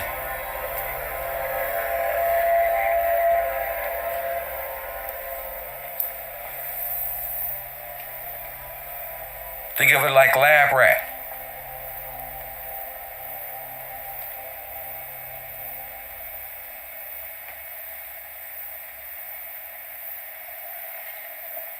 Hello, Neo. Who are you? I am the architect. So, I am the builder of the mousetrap. Created the Matrix. I've been waiting. I created the Matrix, the womb, the maritime law, power and control over you. I've created it. Press 1, me. That's what he's saying. I am the architect. I created the Matrix. I've been waiting for you. You have many questions, and though the process has altered your consciousness, you remain irrevocably human. Ergo, some of my answers you will understand, and some of them you will not. Concurrently, while your first question may be the most pertinent, you may or may not realize it is also the most irrelevant. Why am I here? Your life is the sum of a remainder of an unbalanced equation inherent to the programming of the Matrix.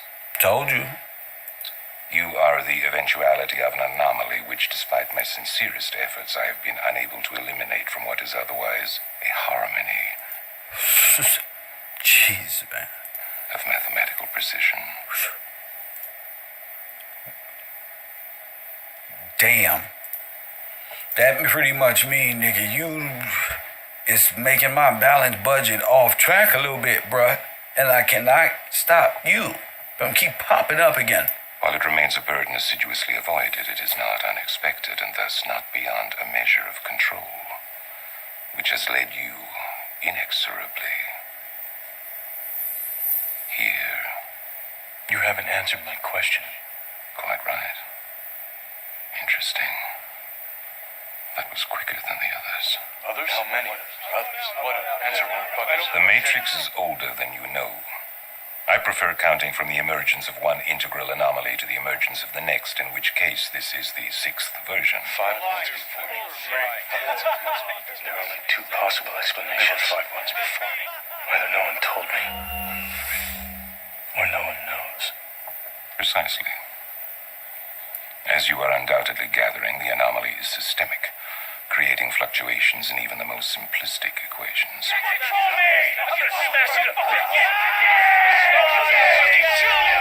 You can't make me do anything. Choice.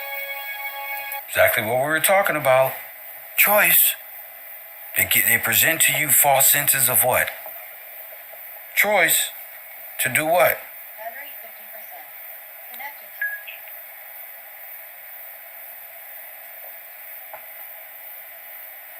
Caller, are you there? Yes, it's Tommy. What up, Thomas? I was listening to the show, and I just found something called the Scientific American. That's the media, and I believe that's part of the equation of. I kind of reading and kind of got mad reading just because it's like that. When you start talking about the time and space, Yes. it basically pulls you right back into that about like laser interferometer gravitational wave observatory, and it's the National Science Foundation, and they got certain other things under like the Lost Woman of Manhattan project. Just like The deadly effect of nuclear radiation. well. Floyd Agnes Lee came to Los Alamos National Laboratory in 1945, knowing nothing of the top secret work of the atomic bomb happening all around her. But she did study the blood of the researchers who did. And I tapped into like trying to read the article, but trying to like make me sign up for the email or something. That shit crazy, ain't it? Oh yes, sir. And they also got something called the Kavli Prize, or Kavli Prize, and it says talks about the dark universe comes into focus. The LIGO experiment opened a whole new window to the universe. We asked Rainer Weiss, WEISS, one of the LIGO's lead architects, what gravitational wave astronomy could reveal next. If they talked about how do you form black holes, what exactly is dark matter. It's got the black holes is points of nothing in a black man's brain. Yes, sir. And they cling on to Einstein telescope. Yeah, because Einstein's eye is the eye into the mind of the black man in which these scientific studies were done. So that's space, because it's all about controlling the mind of this specific group and keep them down. Sorry about that. You feel me? So it's named a bunch of things, but all these programs are designed to keep people like me and you and others out there mentally compressed when it comes to this. This is crazy. This death rates among black people in the U.S. are rising after falling. I think it said something about losing 82 million years of time due to the project and kind of like the extermination. 82 million years of time? Yes, sir. That's what I was reading. Wait, is that the one I got here? Yes, sir. It's under that one. It shows a graph of, because when you said that, the first thing I thought was just to see if it would be under the U.S. Black death rate. That's got to be the project.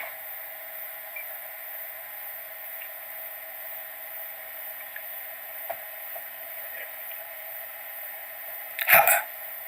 82 million years? That's what it said.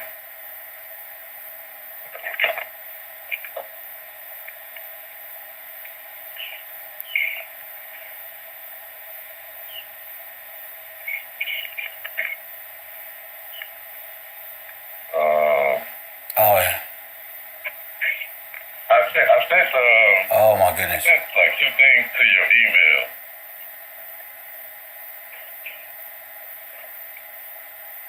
But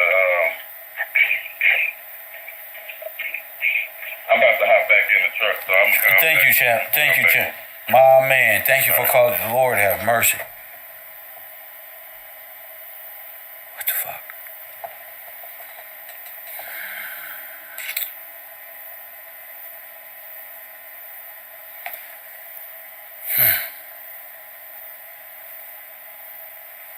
You know, 82 million.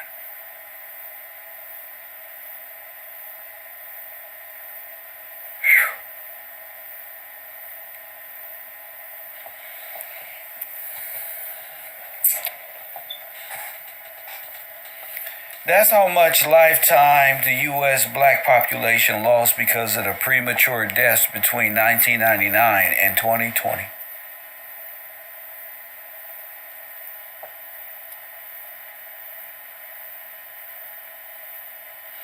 There's an extermination program going on in America.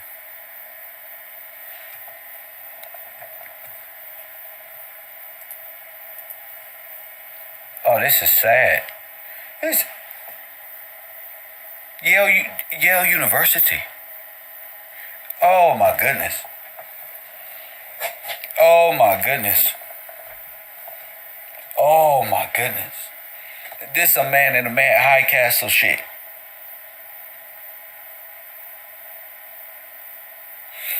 424-209-9506. Area code 4.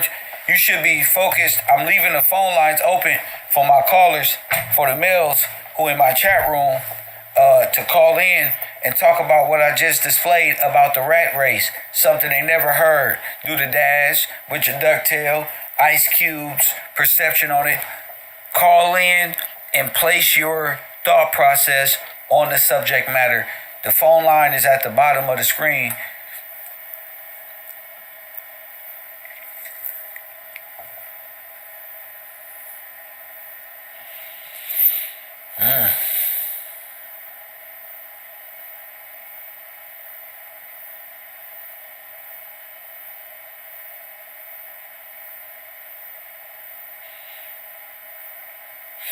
You gotta know this. You gotta know this. Let me see who in my chat room chatting. Let me see. Gotta call somebody. I gotta call on some student. Did any of those dudes call? No? Alright, they finna go. I'm not asking 2 times. I ain't tripping off of that. They can write a letter and put it in my Patreon and tell me why they having a hard time with just being regular. Hey ladies, what's up? Let me see. Somebody said Kev broke the Da Vinci Code. That's all you better say. Press 1. That nigga Kev broke the Da Vinci Code.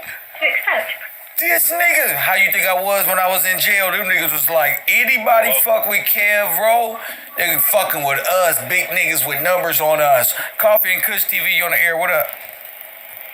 Hey, what's up, man? This is Derek, man. What up, Derek? Looking at that University 25. Yeah.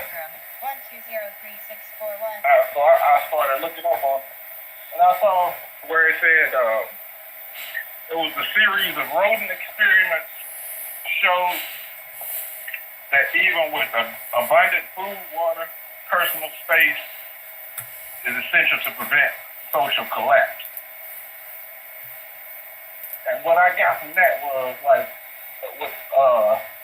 if they're saying that even with abundant water and food and everything, personal space is essential to keep to prevent social collapse. And that made me think about, you know, how all of the I guess it also said that it trapped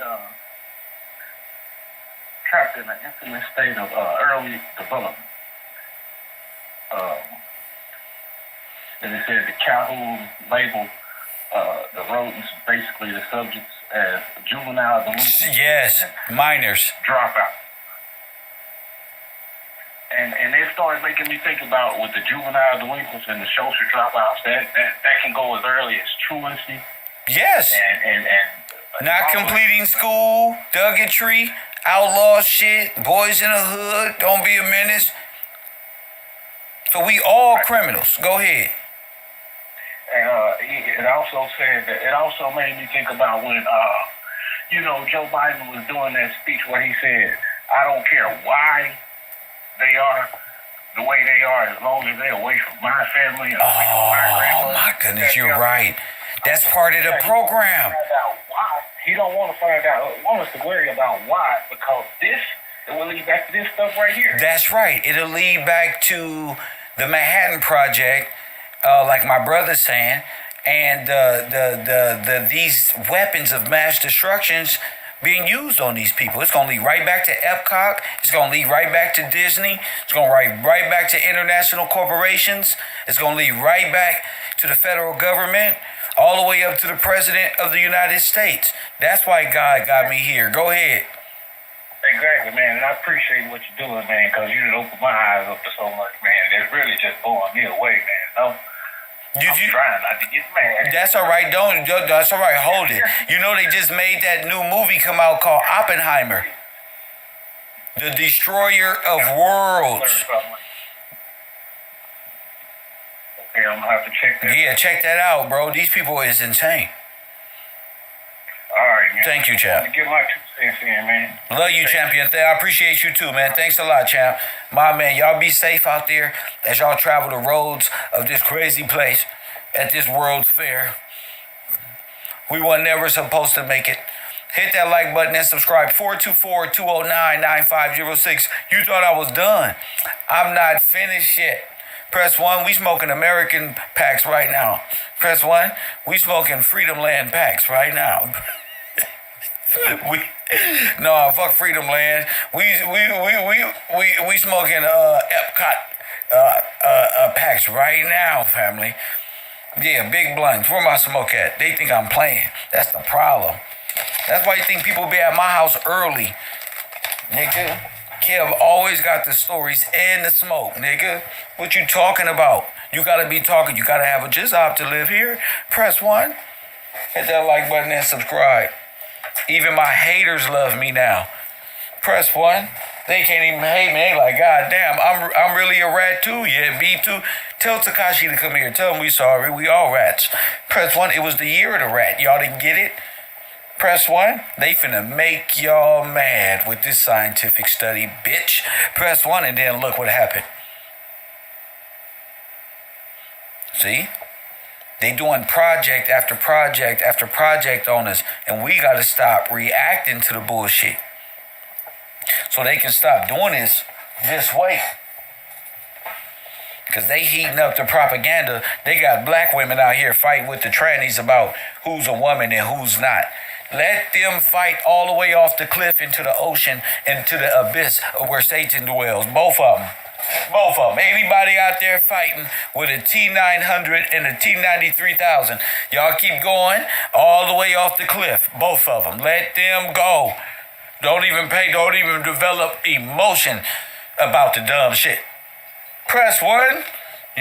Don't even do it. Brian King. I told you. Shout out to Brian King in the building. What up, sir?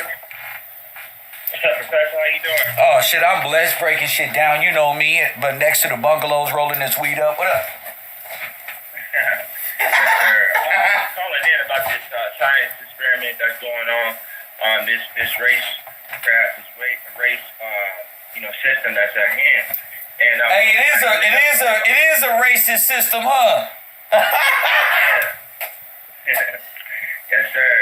And I called in. I was able to watch that movie. They called Tyrone too. And I was just able to see everything that was going on in there. And the part that messed me up the most is when he said, "We're everywhere," and dude said, "Who the F is we?" Oh, when he said, "Who is we?" What that remind you of? Yeah. Tell him, Brian. Tell him. Sir. It all started for me. I said, "Oh my God!" I started bugging. My girl was like, "I remember you told me about Kev Gills and we." I said, "I'm trying to tell you, this movie is nuts." Hey, listen. They don't even hear you though. The first question was at the Scooby-Doo time machine. What was the first question we asked? He said, "Who the fuck is we?" That's right. My friend. That was exactly how he said it. We about to find out who we is on this trip. And look where we at. We found out who the fuck we is in real life. The crazy thing is how he said that we're everywhere, and that made me think about all the different type of we's that's out there. From we the best, we work, we team, we security. Shit. That's everywhere. All the corporations and businesses within all of that. And Blackwater subgroups that protect the interests and are the security firms all around. You don't know who pulling these little maneuvers off with these artists, with these security firms. Go ahead. Yes, sir. And it just made me think about how, another thing I was just thinking was how all of the people that was working, I don't know if y'all spoke on this on the show, so forgive me if I'm saying it again, but I was just realizing how all of the people that was like white with the afro, they would look like what you call the Jewish people out here. And I was thinking about how the experiment was done on who, and if it was them wearing the afro, that's like them trying to Be you. Those are the clones. Those are the people who stole your identity. Yes, sir. Go ahead. Right in your face. Right in your face. Those are the people who stole your fucking identity, and you are the original. And go ahead. That's what this. Oh my goodness. And they wear that Jewish cap thing, and they wearing your Afro hair. So it's like, it made me think about the crown, the heads, how they got your name. They are literally you from the head. There you go. Trying to picture. The music that just studying you on that level, it blew my mind like that. So when I was just doing research about the guy that created this Universe 25 and all of this here, I ended up coming across somebody that he's influenced by, somebody that is also big in America because he created and developed what we know as genocides, and his one of his known dictums, they say, is the map is not the territory. And so also he also was born in the Russian Empire. And then what I thought was interesting was that he also, excuse me, give me 1 second. So he served as an intelligence officer in the Russian army as well. But when he came to America, he was in the United States in 1916 to coordinate the shipment of artillery to Russia. Damn, that's crazy. Yeah, and he was promoting war bonds, which at that time, I know from research I just did the last couple of days, that all of the so-called Hollywood stars, the white folks that was coming in as Hollywood stars at this time, they were all promoting war bonds. Cryptocurrency, a robbery by way of Russian fool's silver, as Taj broke down. Yes, sir. Yes, sir. And so another thing that I thought was interesting about his kind of theories and his thought process was that he also, this is what kind of blew me. It kind of messed me up because sometimes I call your show and I'm just like, after I get off the phone with you, I say, I kind of messed that up. I don't know what came on me at that time of the call that I wasn't able to fully express myself in the best way I know I can. And so after we talked about like all of these experiments that's done on us and stuff like that, it made me. And then I watched the Tyrone movie. It made me think about, well, it is a lot of things placed for us to be a certain type of way. And I started thinking about my own conditioning when what I just said as far as being able to speak, knowing I can do it in private when I'm doing research. I feel this way. I know all these things, but why is it hard to sometimes speak? As you're literally pleading with us a lot of times, especially the men on your show, about calling in and being able to speak. So I got the same guy that I was talking about. He actually, he comes up with this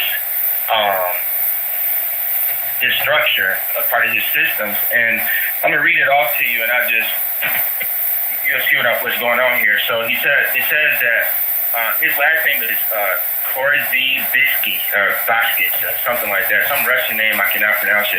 But it says that maintain that humans are limited in what they know by the structure of their nervous systems and the structure of their languages. Humans cannot experience the world directly, but only through their abstractions, nonverbal impressions, or gleanings derived from the nervous system and a verbal indicator expressed and derived from language. Now wait a minute. Yes, sir. You know what they're really saying, right? Yes, sir. Go ahead. Yes, sir. Go tell me what you think that means. What I got from that is that they actually have studied and been able to tap into how to manipulate their nervous system, and by trying to say that humans and man is only limited by that. Hue means colored man. Human is colored man. So go. Yes, sir. So what I got from that right there is man of color. Go ahead. Yes, that they are limiting. That's the science project right there. Human. Yes, sir. So he talking like a T-1000. So read it back again. Yes, sir. So it says, humans are limited in what they know by the structure of their nervous systems and the structure of their language. Now stop. humans. Now stop. Yeah. He's saying you acting out of nervousness and all this other shit, right? That's right. But guess what? He trying to come up with a way, explain how you don't operate by that system. You led by the Spirit of God, or some internal. Right. They trying to come up with a reason and how y'all been living this, because y'all before them we was serving the Lord correctly, bro. We was in our proper standing. But go ahead. Yes, sir. And that's why. So again, they want to come up with scientific studies classroom on how to overthrow you. I want you to make sure you understand this. These big ass words is mere scientific terms to mask what I'm telling you. Go ahead, champ. Yes, sir. Because when I read this, I just was able to understand it. I said, man, I just got to read. I'll understand what they're saying. So, the structure of their nervous systems, the structure of their languages, humans cannot experience the world directly, but only through their abstractions. Nonverbal impressions or gleanings derived from the nervous system and the verbal indicators expressed and derived from their languages. These sometimes mislead us about what is the truth. Our understanding sometimes lacks similarity of structure with what is actually happening. Now, it says on here that he sought to train our awareness of abstracting using techniques he derived from his study of mathematics and science. He called this awareness the goal of his system. The gold? The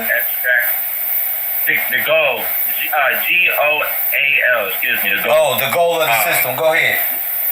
Yeah, he called this awareness the goal of his system. So the goal of his system is to teach us that our awareness of abstracting is using techniques derived from his study of mathematics and science. Again. That's the architect? Who is that? Who is that talking? Shit, that sound like the architect for the Matrix. Go ahead. Yes, sir. And then it says that his system included the promotion of attitudes such as "I don't know, let's see," in order that we may better discover or reflect on his realities as revealed by modern science. So he's right there. They're right there saying that in this system he promotes mindsets of "I don't know and let's see." So you in confusion. Oh my goodness. So the goal is to cause confusion of not having a sound mind. That's right. Wow. That's what their version of our awareness. That's what our awareness is. That's the goal of this system, is to have you in a so-called awareness mindset, but this is really having you in a mindset of "I don't know, let's see," which they claim is better to discover or reflect realities in modern science. To keep testing and see the result rather than knowing. Go ahead. That's right. On the forever. Right. Oh, we're trying to figure something out. Right. We're working on. That's why when you talk to these people who religion is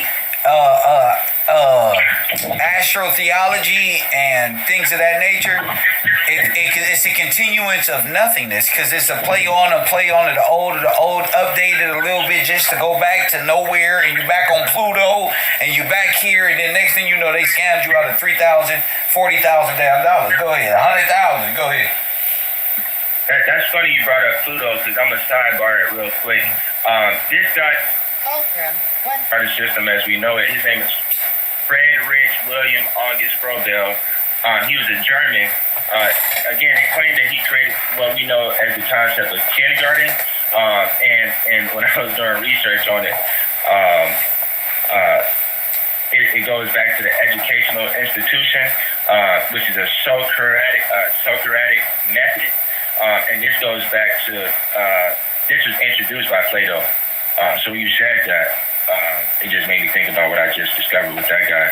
He created this system over here of schooling and a certain type of education system. You know, education is important, school is important, but they created a certain type of institution over here derived from Plato's teaching. Is what I just discovered on that. And so, let's see.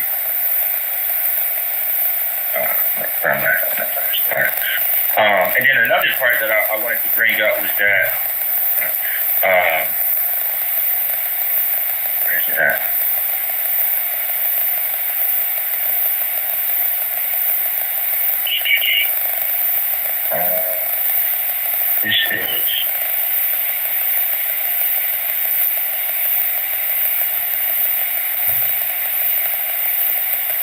trying to figure out the screenshot, but I know it off my head. It just basically said that two of the main people that were injured that bought into this idea were District of Columbia and NASA. So NASA and DC. Yes, sir. Cool. Well, gotta get to the experiments. Yes, sir. I appreciate it, man. Thank you, champion, so much. My man, gotta get to these experiments. I'm waiting on those calls.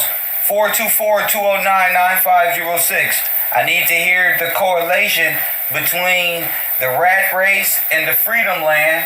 I keep telling y'all, call it in. It's cool to listen to these stories, but it's time to call it in and talk about the similarities between your Epcot, freedom land, and what else?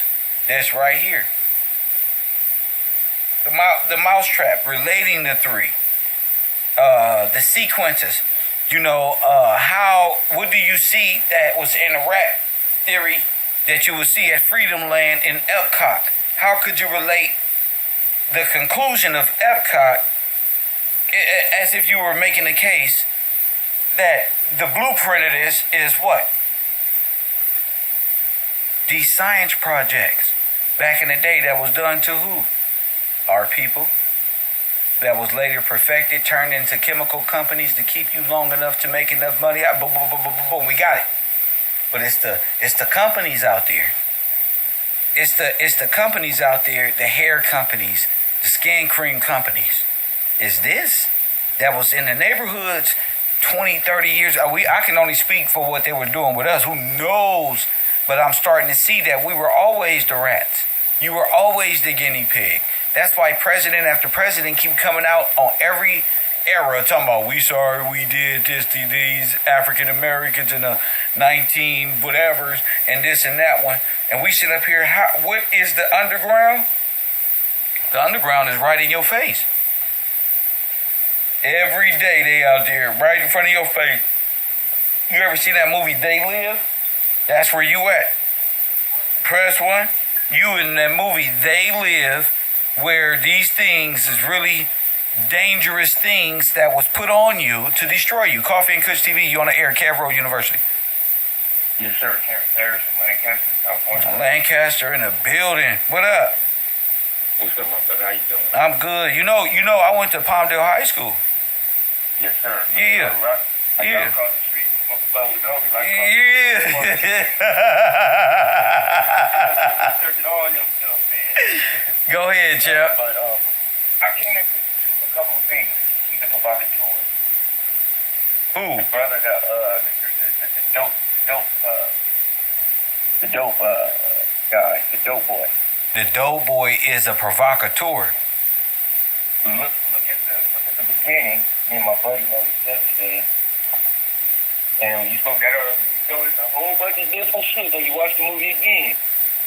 I was like, wait a minute. When he said that, he said, look, does a guy ever die? He gets picked up by the exempt black SUV van. Right? And when you see in the chicken scene, the sister is alluding to what he's doing, if you pay attention. Oh shit! I thought you was talking about Boys in the Hood, but you talking about Tyrone, who called Tyrone? Okay.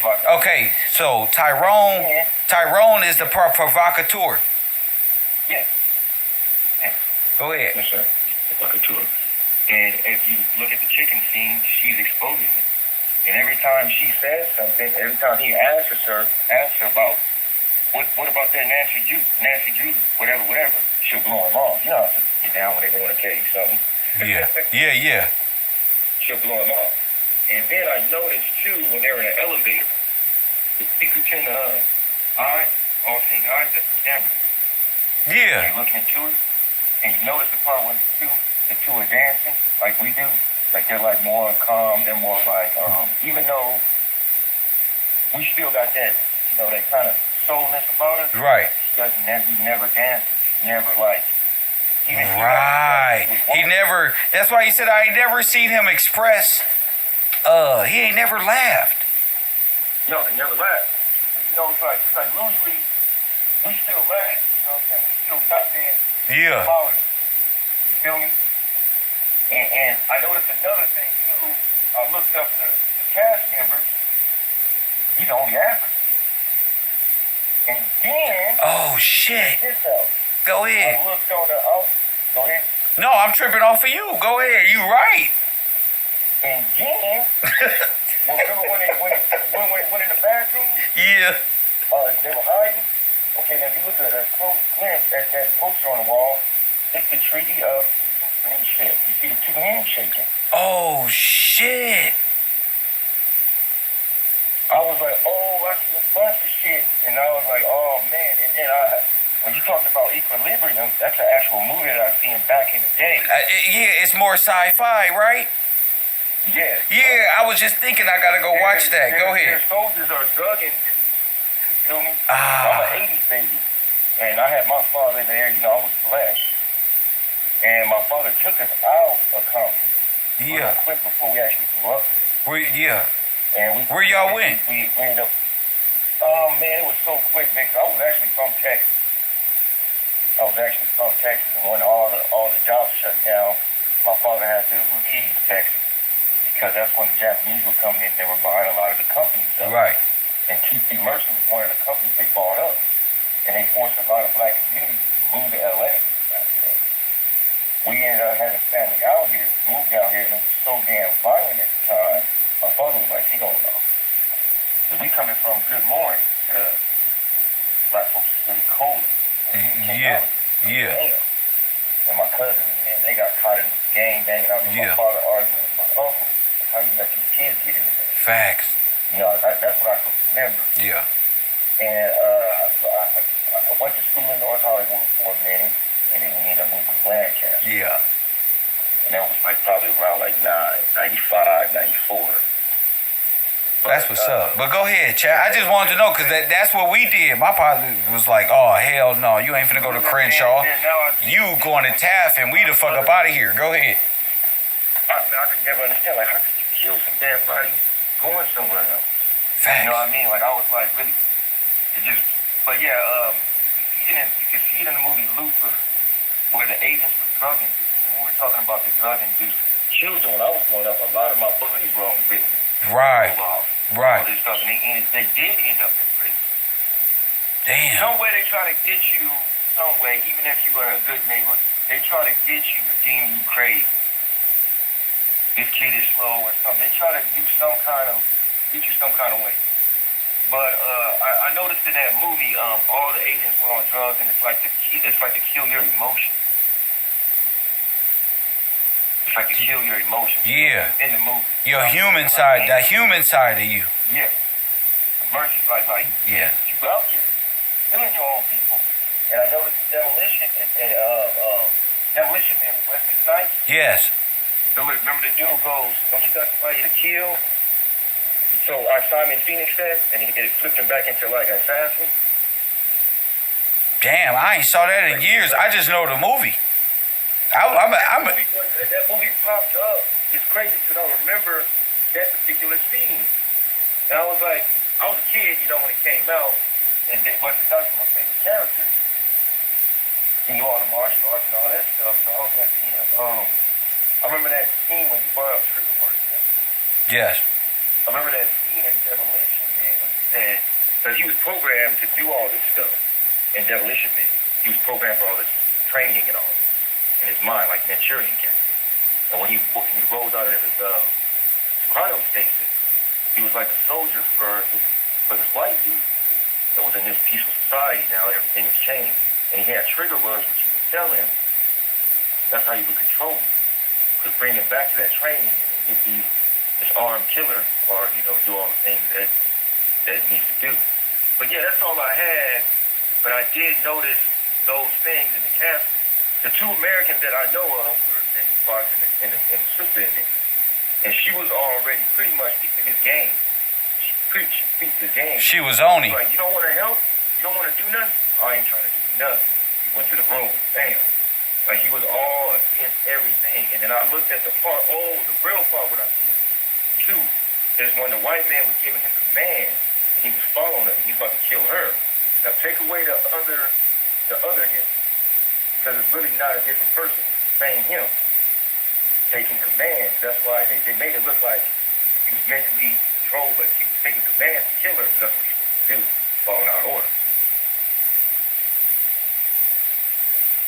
Damn. Hello? Yeah, I'm here, bro. I'm tripping off of you. Go ahead. Yeah, that's all I have, big dog. Continue listening, and I'm about to study everything that you put down today. My man, good looking. I'll see you in a minute, champ. All right. Peace out. Peace out. Well, that concludes the call-in time for right now. And if you didn't get in, I got you. I'm writing your name down. I'm going to put a negative star by your name. Coffee and Kush TV, press 1, losers. That's all right, though. I got students stepping up every day. Your cowardness is only gonna lead. It's only gonna motherfucking lead to more people who are courageous. Press 1? No, fuck that. You can't let them slide.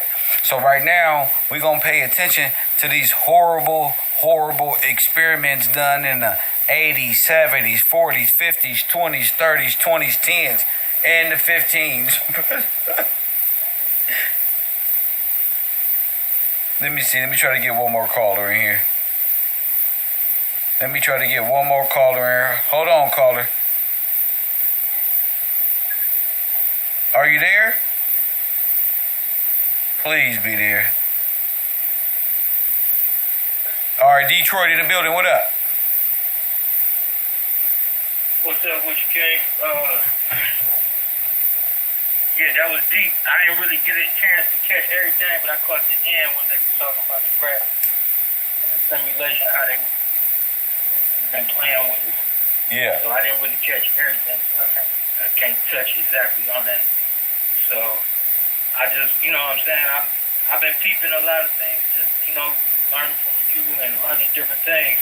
But I recently, since you've been talking about this experiment, I came across something about,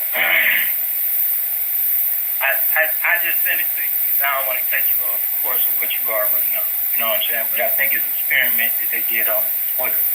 So, okay. It's about nuclear something. So, you sent it to me in my email? I'll leave it up to you to decipher it. You sent it in my email?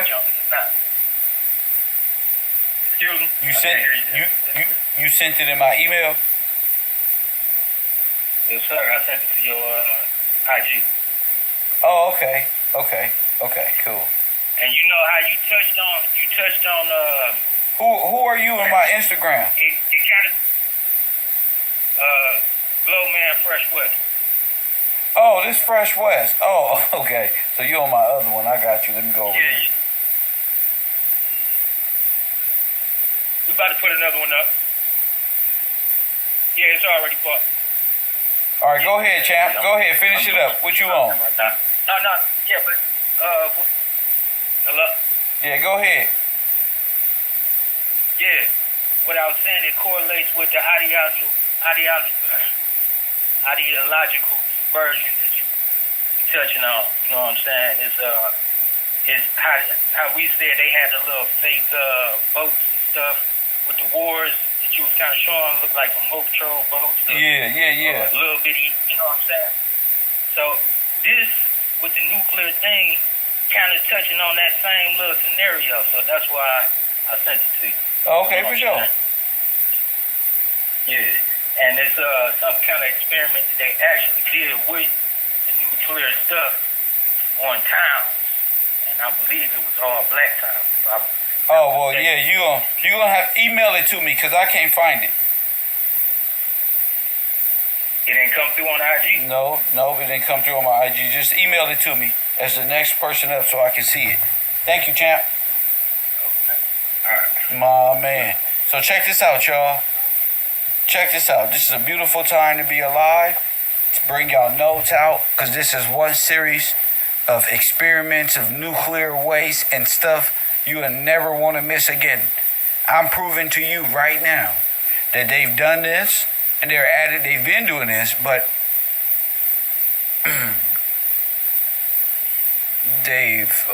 now they're selling it to you. So let's get to it. Black patients were tortured for research and government paid for it with a nuclear sign behind it. Remember, you incompetent, remember? Black patients were tortured for research and the government paid for it. You ready? All right. Black cancer patients were tortured in medical tests that were disguised as research. And the U.S. government paid. That was what? Disguised as research. Ain't that what we said today? They found a scientific explanation of genocide, so you would never know it was a scientific fact that you had to go. Well, that's what Mr. Gillespie brings to the forefront. Pay attention to the words, because that's what we own. You know, we lab rats, remember? For all of it. It all starts with one of World War II's most influential byproducts, the atomic bomb. From the Manhattan Project's outset, the U.S. government became curious about nuclear radiation's impact on the human body. It stands to reason that if we're going to create a massive radioactive explosion, maybe we should figure out what it might do to us. In the 1940s, researchers at the Atomic Energy Commission injected rats and later unwitting people.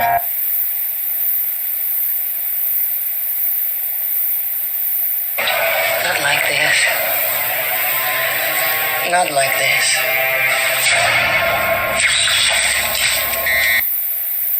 With radioactive plutonium. You know, just to see. One of the study's lead scientists, Dr. Joseph Gilbert, was claiming in real time that this might have a little of the Buchenwald touch, referencing the horrific medical experiments conducted at the Nazi concentration camp. This just... Not like this. Not like this.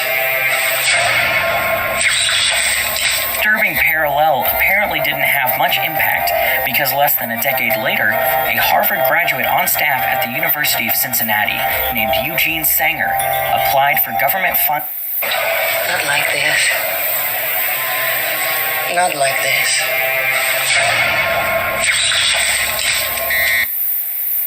To continue this research under the title Metabolic Changes in Humans Following Total Body Radiation. Not like this. Not like this. I told you Sanger was a man, so you would never find it. I told you. Though this title is only a tiny semantic twist away from being a horror film, the U.S. government wanted to know how sustained radiation exposure would affect soldiers in the field. Wow. I already told you it was theater, which you should have even more of a reason to understand why I fight so hard. Plus, Sanger had good intentions. He hoped radiation exposure could provide medical relief for cancer patients. A win-win on paper, the tests began in... Who was that? Red Cross? Or the Nazi regime? 1960. The University of Cincinnati Hospital referred desperate cancer patients to Sanger, who explained his intentions while leaving out the bit about his partnership with the Department of Defense. Sanger's team also left out the treatment's potential negative outcomes, which left patients only being aware of the upside, which was their life. You think them the patients? Nah. You know who that is right there in the middle? You know who that is? Somebody, Deb know who that is, huh, Deb? Where Deb at? Deb! Them your people right there, Deb, ain't it? Press 1, Deb. And them is the ones they masked and became you after the Holocaust. But I'ma tell you right now. Lives being saved. Deb, we're my favorite person I like to smoke a blunt with and drink coffee with. Deb! By this new experimental treatment. From folks ages 9 to 84, each absorbed 300 rads over a few hours. Told you. You gotta understand the language. Can you hear it now? This ain't no conspiracy show. This is the same. You know what this is. Let's keep going. the replacements. Good job, Anjanita. This is like the equivalent of getting 20,000 chest x-rays. It caused nausea, vomiting, and hallucinations. And eventually, for at least a quarter of the participants, death. Told you. Coffee and Kush TV, you on the air, what up? Yes, sir. This is Deborah from Florida. Deborah, what's up, Deborah? That's Oh, yes, sir. They put us in a mask. what you mean? Tell us all about it. What happened? They wanted us to be something that we weren't. Created me into a person who thought they were colored and an Indian looking for her lost relatives from Big City. Go ahead, sister. They lied. They used me as a cover to hold casino land through creating federally funded reservations. They are killing the original landowners still. Did you hear what they said? Folks from ages 9 to 84 each observed 300 rats over a few hours. Yes, sir.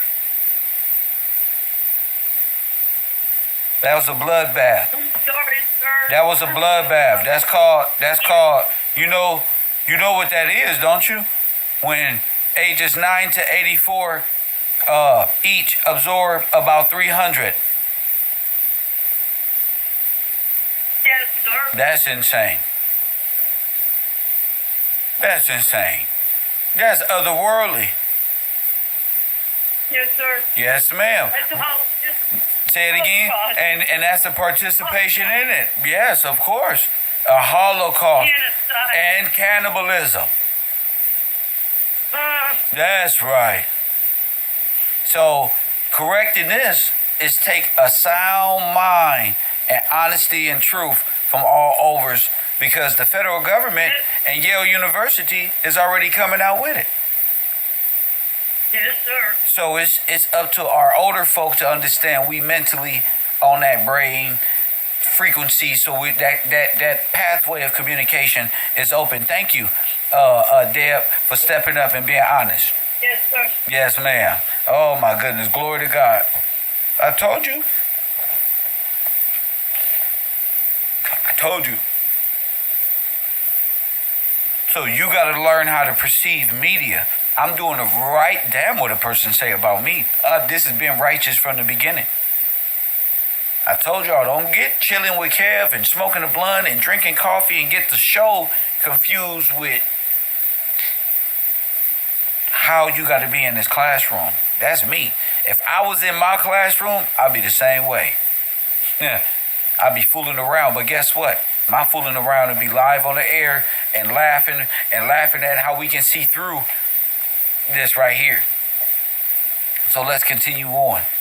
Ages 9 to 84 each absorbed 300 rads over a few hours. And they was doing a bunch of things like making curtains out of people, straightening out, press one, making lampshades. They was doing all type of evil shit to show their allegiance to this death cult. But let's go. This is like the equivalent of getting 20,000 chest x-rays.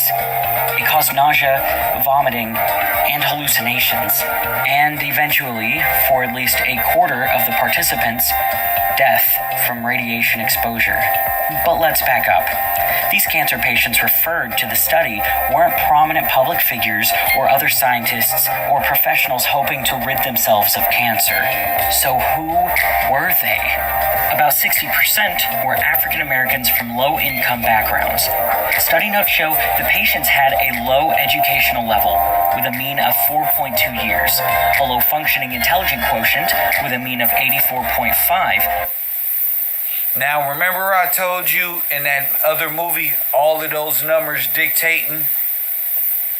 Now, wait a minute. Remember I told you in that other movie, remember these numbers y'all see at the bottom of these little sets of people, where you're going to have to remember the 103.2, the 33.5, the this one. Here go those numbers again. Press one. Okay, here go those numbers again. So this is the statistical breakdown of that analogy, proving thus more that it is the rat experiment down to the percentages. You understand what I'm saying? So let's continue on, but also remember, you got to think like a true scientist. You want to be metaphysical? Great. You got to think like a true metaphysical and apply that to the reality. You got it? Cool. Americans from low-income backgrounds.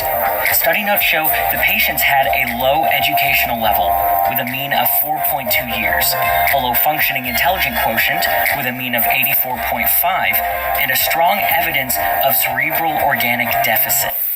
Brain deficit. You know, with cerebral, remember Professor X had all of the cerebral on his head, and he knew every damn thing. Press 1, connecting to everybody. Remember him? That was called cerebral. Press 1, say it with me. Cerebral. That's what he had on his head. Pretty much looking like, to me, Professor X was looking more like an architect of that design. Sheesh. In other words, they recruited uneducated poor people who likely didn't know the questions to ask. Wow. Or didn't want to ask them out of fear of exclusion from the potentially life-saving study. Wow. The tests continued for over a decade until Senator Ted Kennedy ended it in 1972. The study eventually came into the public eye in the early 1990s amidst investigative reporting on the issue of governmental experimentation on civilians. In a testimony before Congress, Sanger claimed his research was palliative therapy. I don't believe it. It was not intended to be curative therapy. His experimentation on unknowing, uneducated, poor, predominantly African American cancer patients did make a significant contribution to science, but so did the Buchenwald concentration camps. You see the comparison? Torture of innocent men, women, and children. I think we all like to think that here in the U.S., we hold ourselves to a higher standard in science than Nazi concentration camp. What did I tell you I was going to do? They were injecting you with atomic fusion so your babies die in the womb. You hear me? They was giving them cancer. The experiment was done on you to see if they can destroy the baby in the womb by way of Holocaust.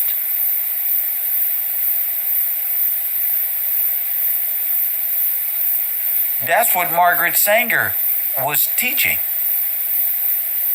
But Margaret Sanger is nothing more than this dude in a goddamn cross-dress. That's why he was at the Klan rally. You see, it's the same entity because it's the same outcome and the same as a Nazi concentration camp. I told you. Same shit. So we dealing with radioactive sterilization technique. Anybody up to teach and study? See? It's time to focus on what has been nothing more than a nuclear attack on the African American black family. Now that is the truth. It's a wonder how you still walking around here. Camp. In 1999, a federal judge awarded Sanger study participants' families a $4 million settlement. Thanks for watching this video. Be sure to like. Damn, family. Damn. You know what that mean? That mean this is real. It's on paper. That mean it's real. And that ain't the only time that was going on. At the time, they talk about these plutonium things that was going on during the Cold War, which were all done on you. Oh yeah, they was doing military theater of war stuff, but they was also doing the theater of war on you. So while you was watching the war on television, go back and watch the Iraq War and see if that's really a war. Right there with Saddam Hussein. Yeah, go back and watch it. But And that's what television does. That's why we got to take a step back, because you've been indoctrinated into meta nothing. I'm gonna kick their ass with this one. This is to show you and begin to get you to understand radioactive tests have been done to black people? Yes. They've been doing radioactive and causes of this one and that one on you or your grandparents to uproot them. This was the Holocaust. The black experience in America over the last 100 years has been nothing less than a traumatic Holocaust experience that you have to get out of. Remember them Holocaust movies back in the day in black and white when them Nazis had them people like that? That's you. Them your projects. Don't you leave. And if you do be out here, you better be careful. So I'm gonna keep going because we having such a positive show, and why not? In the area east of Port Igoe, about 5 or 6 blocks. We all grew up pretty much around my grandmother at the time, and we all were. This is what they don't want to show you in the back of the World Fairs, all these homes out back here. Press 1. This is the 1940s and 50s. I just want to let you know. This is the 1940s and 50s. Okay, then. In that area, around the Clark Street, Garrison, in the Mill Creek area, down on the south side. Didn't I tell you what is that?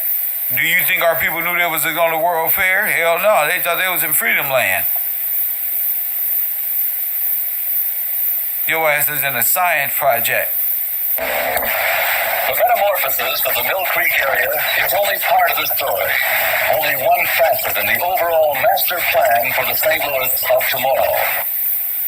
Don't it look like a shockwave blew that shit wide open? What the fuck is this? Now, I didn't physically live in Pruitt and Igoe. I lived on Dayton Street, which was just across, from the Valley Pickle Factory, 905, up in that area. But, the same experience was going on all over that area. This is our city. Over 50% of St. Louis looks about like this. And unless something drastic is done, the entire city could resemble this as unkempt residential areas slowly slide downhill in a vicious circle. As the section slips gradually into blight, the higher income groups move out, leaving lower income families to take their places. The largest low income group, racially, is the Negro, generally unskilled because of economic pressure. Now check this out. Them people didn't know they was herded into these locations like rats. Press 1. They had no idea this was set for them to be an example and get federal more funding for them and get them jobs to do what? Cut this grass and become public works and to come help the Negro when this is all they shit. The Negroes in 1950 numbered over 100,000 within the city limits. Over 13% Before all this, they owned their property. Now, how did they go from owners of their properties to fucking fucked up, bro? Today, there are many more Negroes in St. Louis, comprising a larger percentage of the population. And that is a decreasing population. I was at home one evening and my daughter called me and asked me to look at Channel 4 News. That a lady was on there talking about experimentation in Pruitt, Igoe. Both me and my former wife, her mom, grew up in Pruitt, Igoe. What I recall was that mostly at night they would come through trucks that would go down through the projects with a spray coming out, mist coming out the back. And we were all told that it was spraying bugs. Insects. That's what we were told. The sprayers would come through.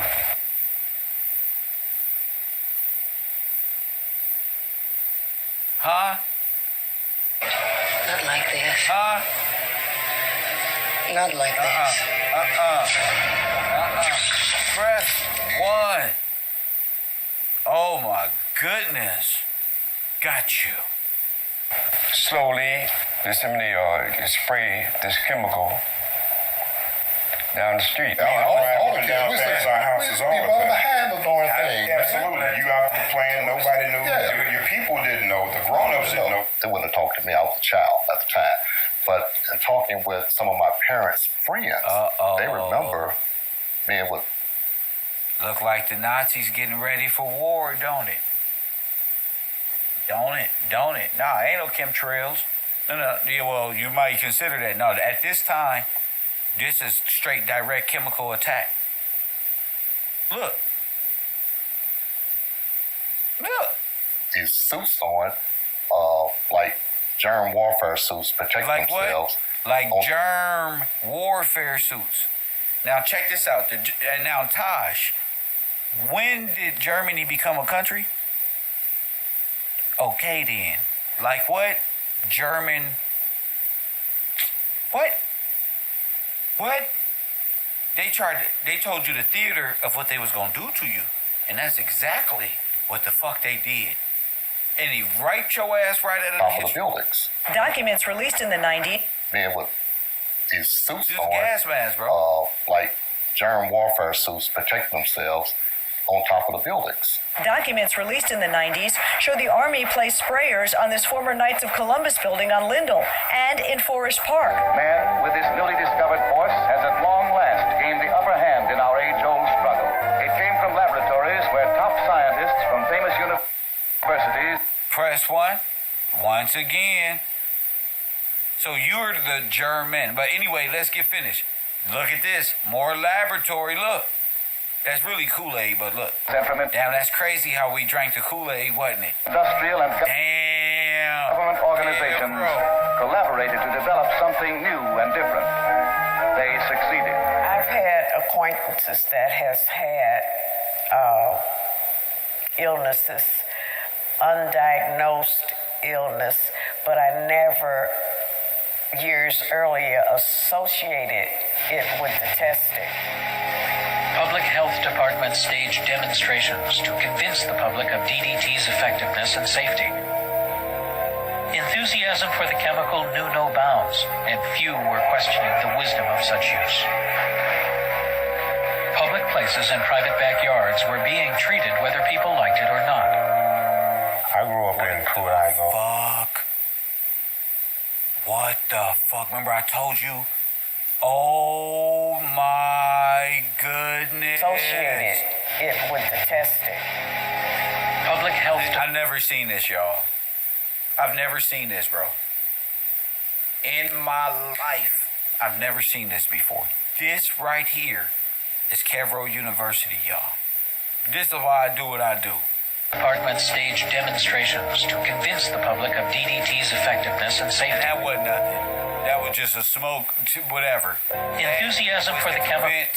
That it wasn't doing no harm. But when they did it, it was not this little smoke right here. And few were questioning the wisdom of such use. Public places and private backyards were being treated with okay, and it was clean. Now look. Whether people liked it or not. I grew up in Puerto Park Square, downtown St. Louis, in the early 60s up until 1969. The boxes that we played on, I don't know what they were. I was fairly young. We played everywhere. I mean, as kids, when we played in Puerto, they had a couple of parks. The Soto Park that had merry-go-rounds and swings and things of that nature. These sprays, dust, and aerosols are now applied almost universally to farms, gardens, forests, and homes. Non-selective chemicals that have the power to kill every insect, the good and the bad, to still the song of birds and the leaping of fish in the streams. What the fuck? All this, though the intended target may be only a few weeds or insects.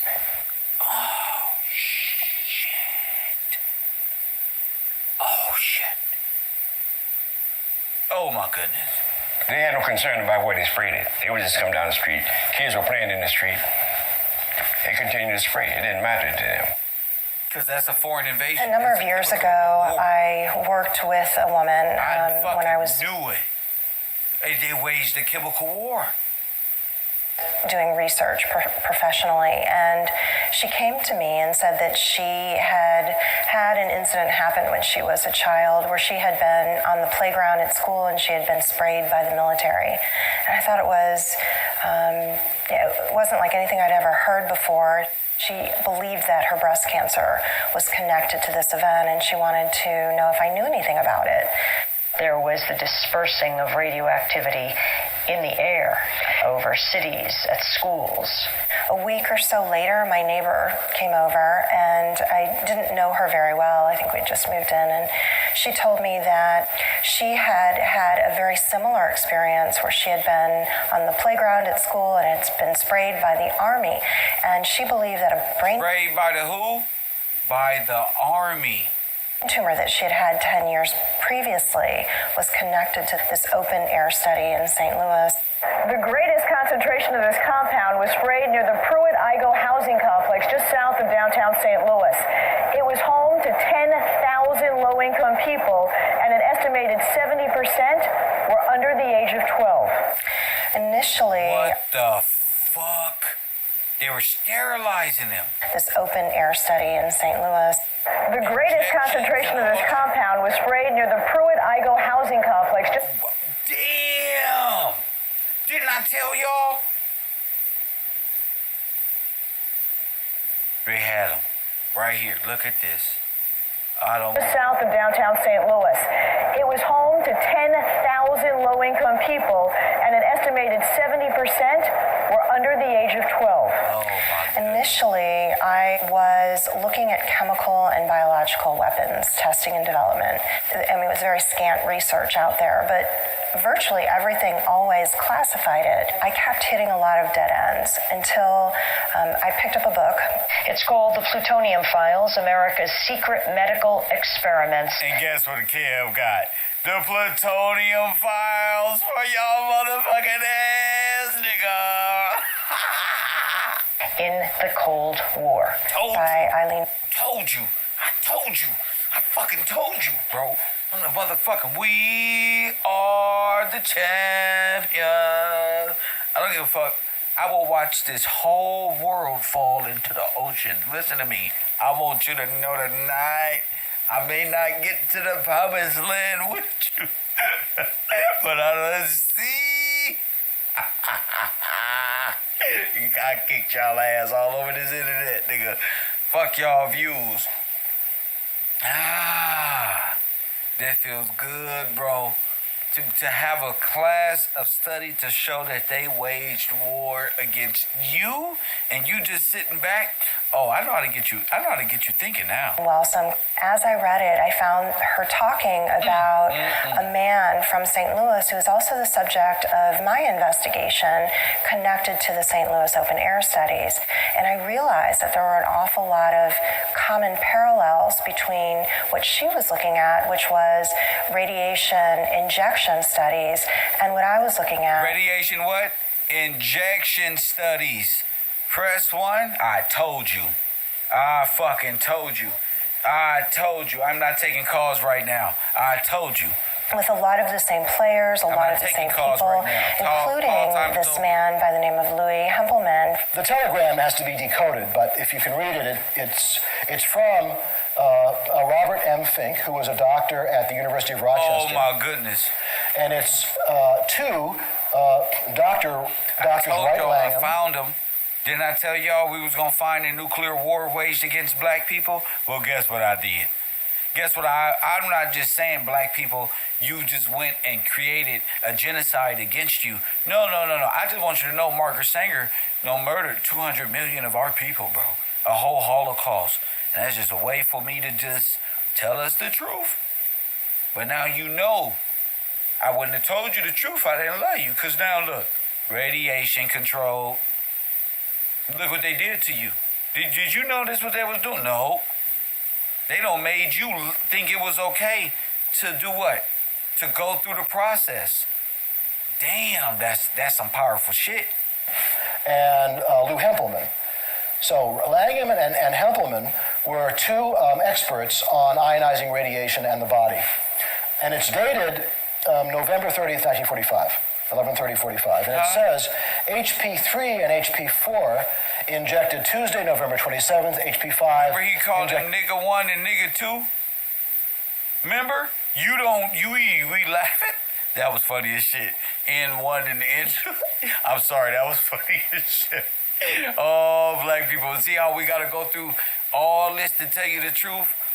This is what it is, y'all. I got to make it put a smile on our face because like Tupac said, it's going to be some shit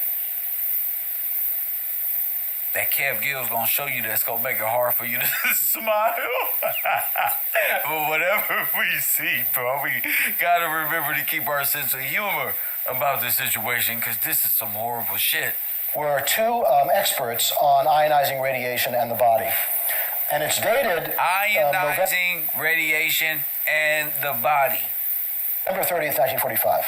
11/30/45. And it says HP3 and HP4 injected Tuesday, November 27th. HP5 injected Friday, November 30th. HP stands for human product. Louis Hempelman, who was from St. Louis, who had, when he was at Washington University working on the cyclotron, he had been engaged in human subject testing with radioactive materials. I began to see that there were an awful lot of pieces that came together for me where what I was looking at, the St. Louis Open Air studies, seemed much more aligned with radiation studies than with chemical biological studies.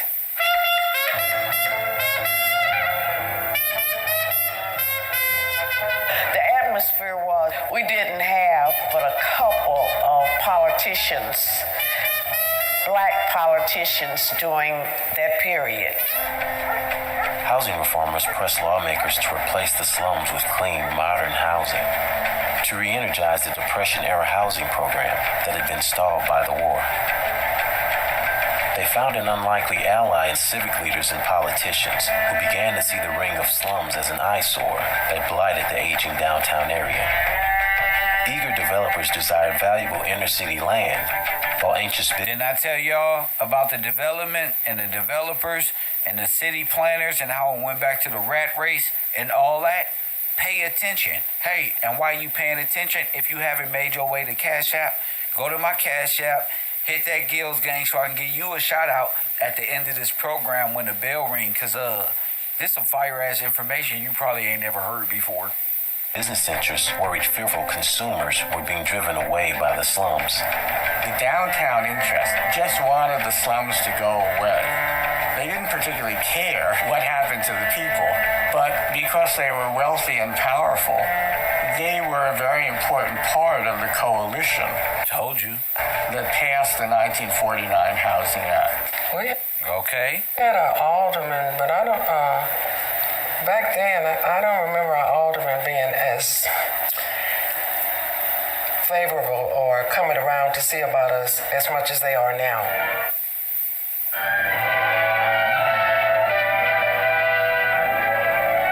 To be able to tell you the secret of selling the Negro, we did a lot of digging. What? That's a Turk? Favorable or coming around to see about us as much as they are now.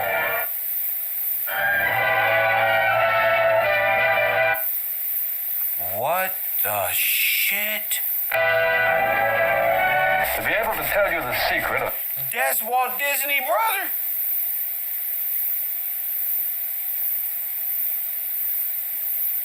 You wait one goddamn minute right here. Oh my motherfucking God, with the Turk Moore hat. Remember? Cause look just like, but them the same people though. You see that? Them the same race, them the same people. If not the same motherfucker. Nigga, that could be the same motherfucker.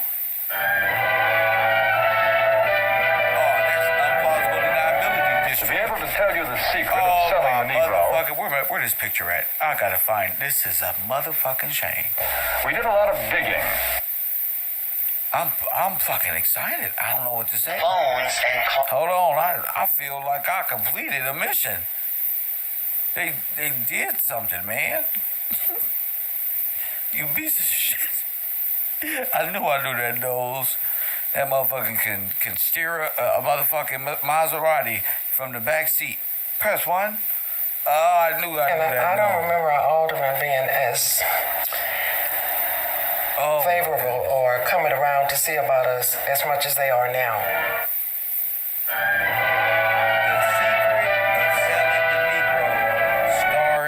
Boris World TV. To be able to tell you the secret of selling the Negro, I feel like slapping somebody. No, the fuck he didn't. And that's what I be saying. These people ain't with us, bro. I told you. we did a lot of digging. We talked to leading businessmen, to customers, and to salesmen. We went to Washington, D.C. We set up cameras and other key points around the nation.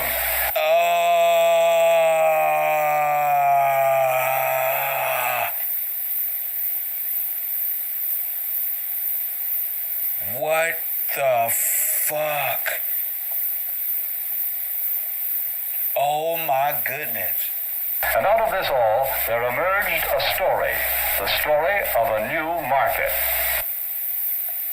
I don't believe it. No. Don't push it, kid. Too late. Not like this. Not like this.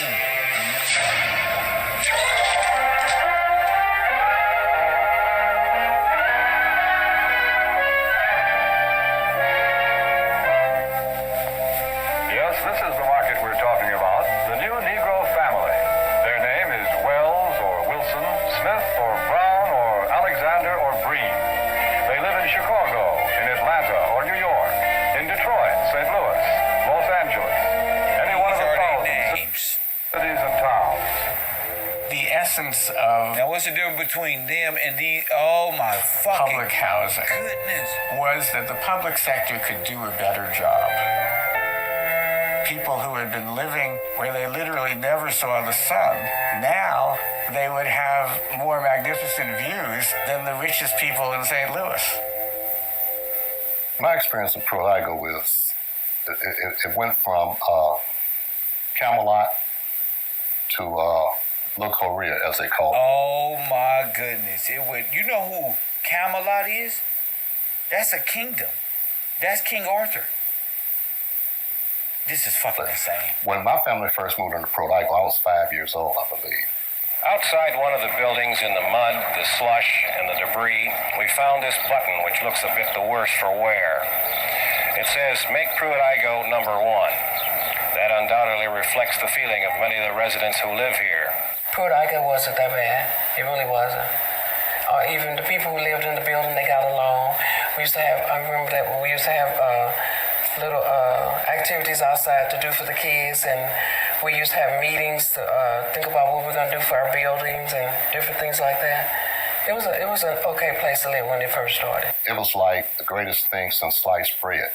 I remember my older cousins, coming home after touring the buildings with my mom, talking about heat was coming in through the radiators, because before that we had a stove that sat in the middle of our house that heated us.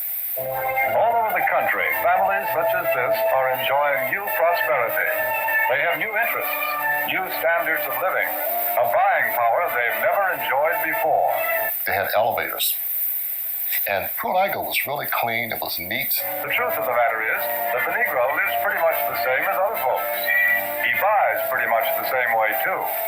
But just the same, a lot of old doubts and opinions keep cropping up over and over again. I don't like to do business with Negroes. They're drifters. You can't keep track of them. Yes, although a lot of people think that way, the truth is that 1 out of every 3 Negro families living in cities today owns its own home. Not like this. Not like this. What? See? No matter what you feel about them, so that wasn't for us. That was for them. They was about to steal your identity, so you gotta go.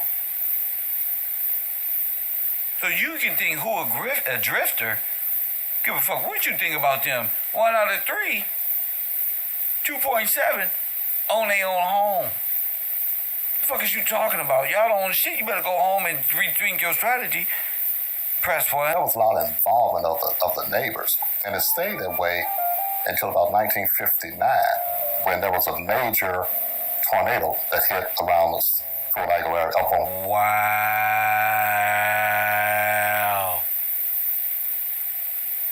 Wow. Do you hear the way our people got to speak? It's important for you to know what the fuck a tornado is. Coleman Street and places like that. And it displaced a lot of people. So they used Port Igo as emergency housing. At that time, they brought the people in. And oh my gosh. Oh my goodness. 1 out of every 3 Negro families living in cities today owns its own home. There was a lot of involvement of the neighbors. Listen to how he said. And it stayed that way until about 1959, when there was a major tornado that hit around this Fort Igo area up on Coleman Street and places like that. And it displaced a lot of people. So they used Port Igo as emergency housing. At that time, they brought the people in.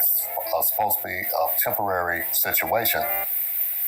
What the fuck? Sound familiar? Freedom Land. But, it stayed that way. Yeah. Oh my goodness. They screen and go fill out applications, and they screened you, and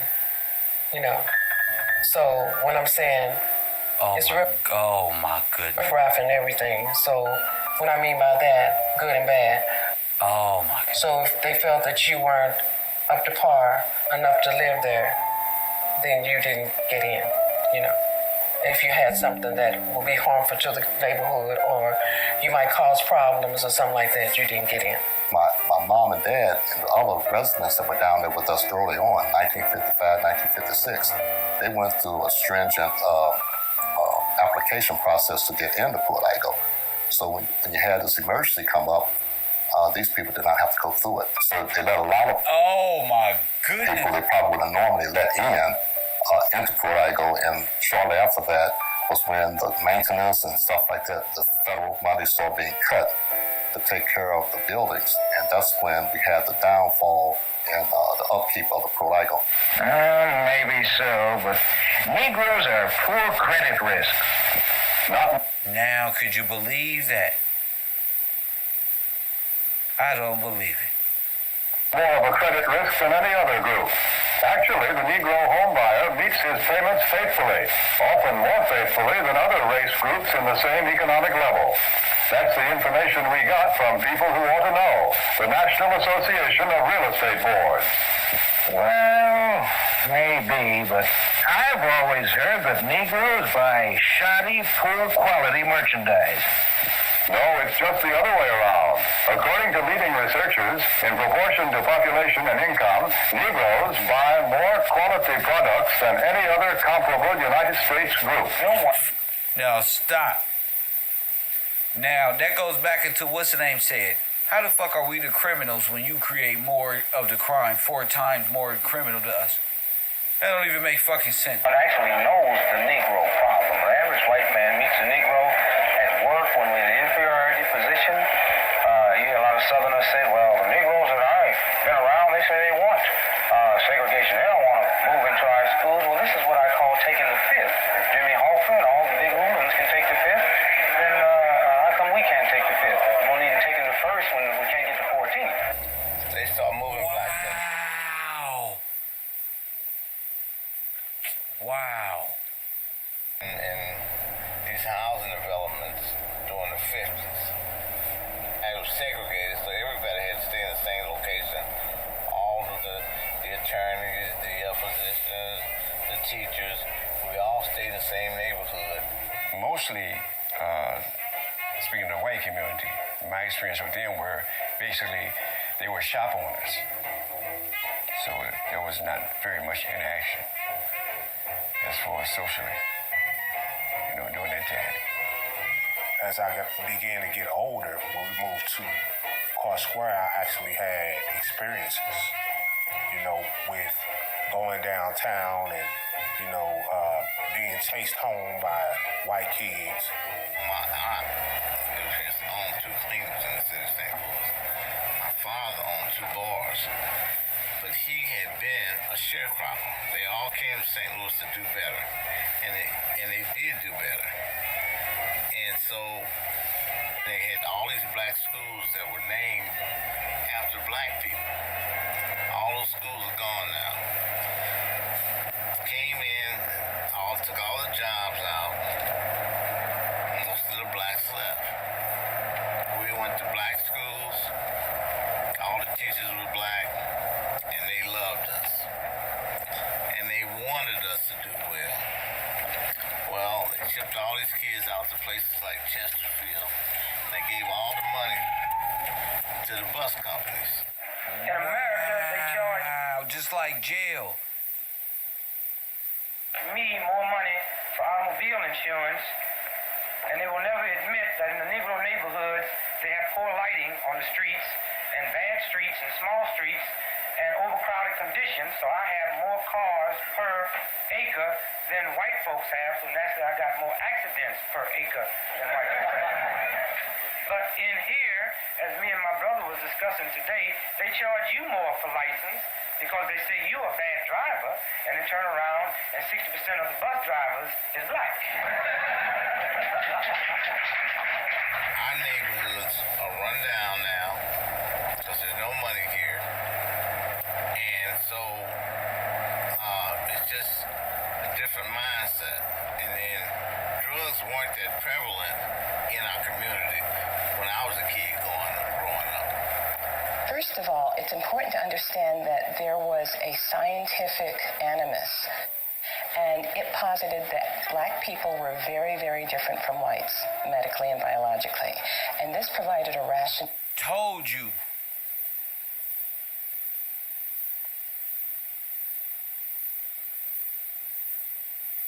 Now do you understand that they had this already planned for you to enter the rat race? They biologically attacked you, then set up and watched how you would die in the projects. Now, an underpinning. Before the project, you were somebody. The projects was the asylum. It was their way. Oh my goodness. Institution of slavery.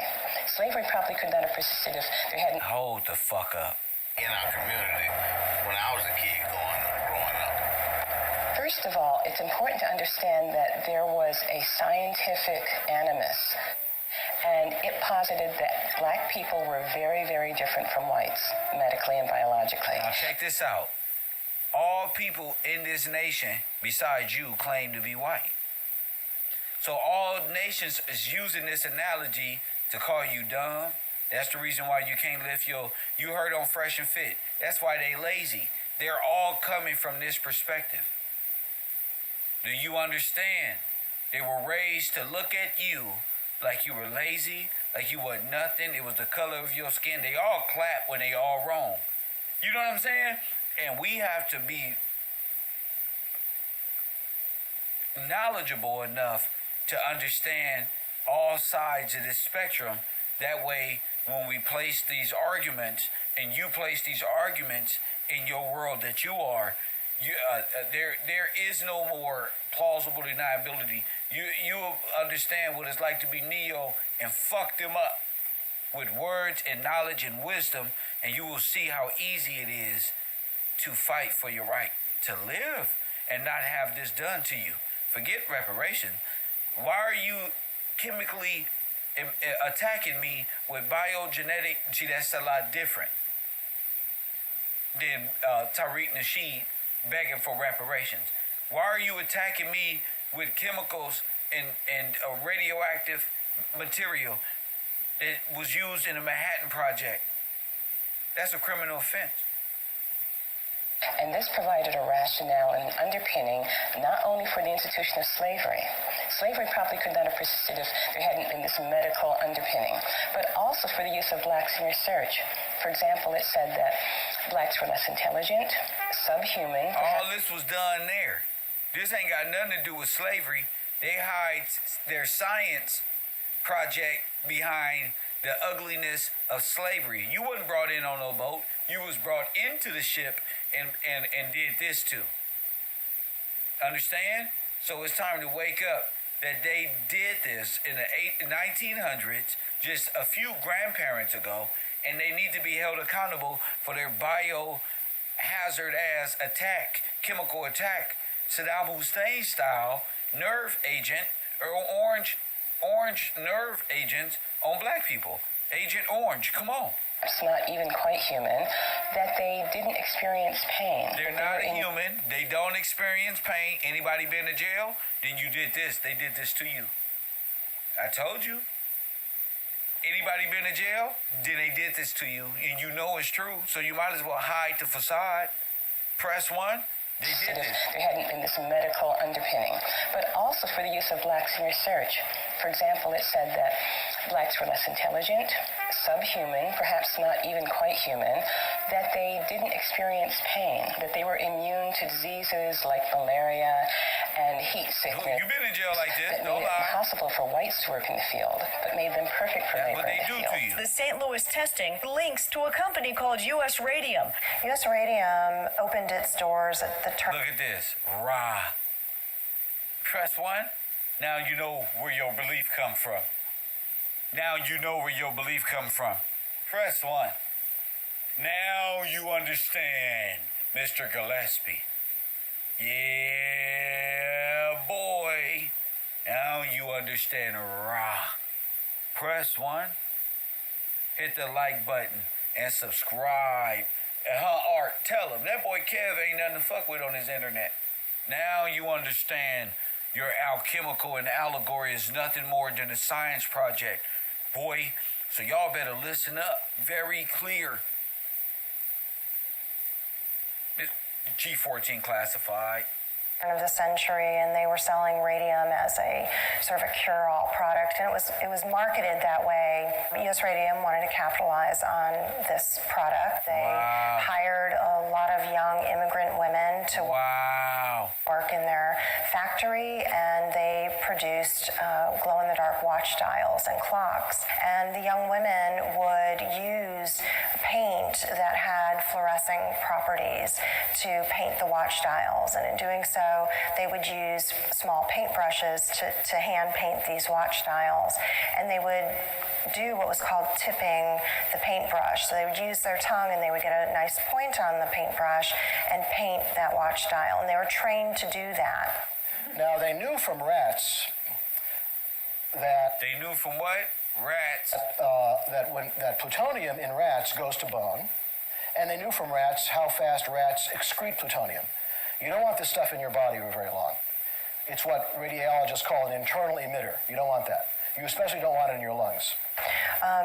What happened was many of the young women and girls became sick after working there a very short period of time, and many of them died as a result. What was happening was that the young women were actually breathing radium dust. They found it throughout the factory. It was in the floorboards. It was just wafting through the air. Now, ain't that something? Are you thinking what I'm thinking? There was a subsequent investigation. Excuse me. That sounds like that one company that was around, owned by the Bushes. What's that? That was in 9/11 too in the buildings. It was called, what was that stuff? And U.S. Radium denied any involvement in the deaths. You cannot sue the federal government when they're trying to do things that's better than people. Just like you can sacrifice a few for the good of the whole. In 1953, which was the same year that the first St. Louis open-air study began, Congress indemnified all private contractors who were conducting military-related human subject study research. What the fuck? Look at this. Look at this, you guys. And this, in effect, released them from all liability involved in human Told you. Ain't that what just happened to you? That's how you... Those are your real war criminals. Those are your real war criminals right there. There go Nuremberg right there. Margaret Sanger and family. Just like that. That's how he got off. That's how all these people keep getting off. And this isn't new. Congress has to legally genocide you. It has to be legal and a legal consent to all of them, even to the highest, to get you out of here. Fauci, all of them. All of them needs to be held accountable by not only the federal government, but by the people of the United States for a biochemical, another biohazardous material attack against mainly black people in America and trying to sell it and execute black people. You need to wake up. Testing. Another fine example of military-civilian cooperation was shown during the Asian flu epidemic of 1957. Thanks to the Army's isolation and identification of the virus, the pharmaceutical industry was able to develop a disease-curbing vaccine promptly. The species of immunity that the government has, which basically says we are the king, it's called sovereign immunity. It's a version of sovereign immunity. Told you. It's a false sense of immunity. There's the source. We are the king, we can do no wrong, and that immunity is particularly... Now, that's why you need it. That's why the king of AI is important. It's an automated program to kill you, to get you up out of here. You're supposed to be serving a living king sent by God. But you turning that in for this. Heightened in the area of national defense. Stanford Research Institute was a spin-off entity from Stanford University, and the Army donated a facility to Stanford University who rolled that over to Stanford Research Institute, and they engaged in contract work for the United States military. Ain't that something? And SRI had many contracts with the United States military. Their head principal researcher was Philip Layton. There wasn't a distinct separation between the two entities. That was fairly clear, I think. And they engaged in contract work for the United States military. And SRI had many contracts with the United States military. Their head principal researcher was Philip Layton. There wasn't a distinct separation between the two entities. That was fairly clear, I think. Layton was the person who came to St. Louis and engaged and actually designed the St. Louis open air studies in the 1950s. I bet you that was the World Fairs. Distinct only known photograph. I was about to say that looked like whatchamacallit. Separation between the two entities. That was fairly clear, I think. Layton was the person who came to St. Louis and engaged and actually designed the St. Louis open air studies in the 1950s. So, a very interesting story about this document. Signed by Charlie Wilson, who was called Engine Charlie. He was Eisenhower's Secretary of Defense. When he was being confirmed, he had just come from General Motors as the CEO of General Motors, and some congressmen were worried that how could he, would the interests of General Motors conflict with the interests of the Pentagon? And he would say, "What's good for General Motors is good for America." Tonight is the second annual showing of all the General Motors products here since the war. So they used to do this before the war every year, and they had to stop it during the war. And this is the second annual General Motors show. And this is a little preview that we're going to do tonight to show you what there is to see when you come here to the Waldorf in New York during this week to see it. The president of General Motors himself, Mr. C.E. Wilson. Erwin, come on over here, will you, sir? It's good to see you tonight, sir. Nice to see you, Art. And before we get a little bit farther, would you please tell me now, so the folks will know, just what are you doing here? Well, this is a show of all our new cars. And we're showing to the public these new cars that are our effort to produce more and better things for more people. Nuremberg versus the Army's Wilson Memorandum. What I will cover now comprehends all the experiments charged in war crimes in paragraph 6 of the indictment. Nuremberg and Wilson both involved looking at policies related to human subject testing. I told you they need to be tried this way. I don't make nothing. Crimes against humanity in paragraph 11 crimes against humanity. You're looking at things that you need to be held fiscally, physically, and mentally and spiritually responsible. This is Guantanamo Bay type shit. What these pharmaceutical companies are masquerading as hospitals and all of these things when they're doing biohazardous material testing on babies, people of lower income, all of it. Let's talk about it.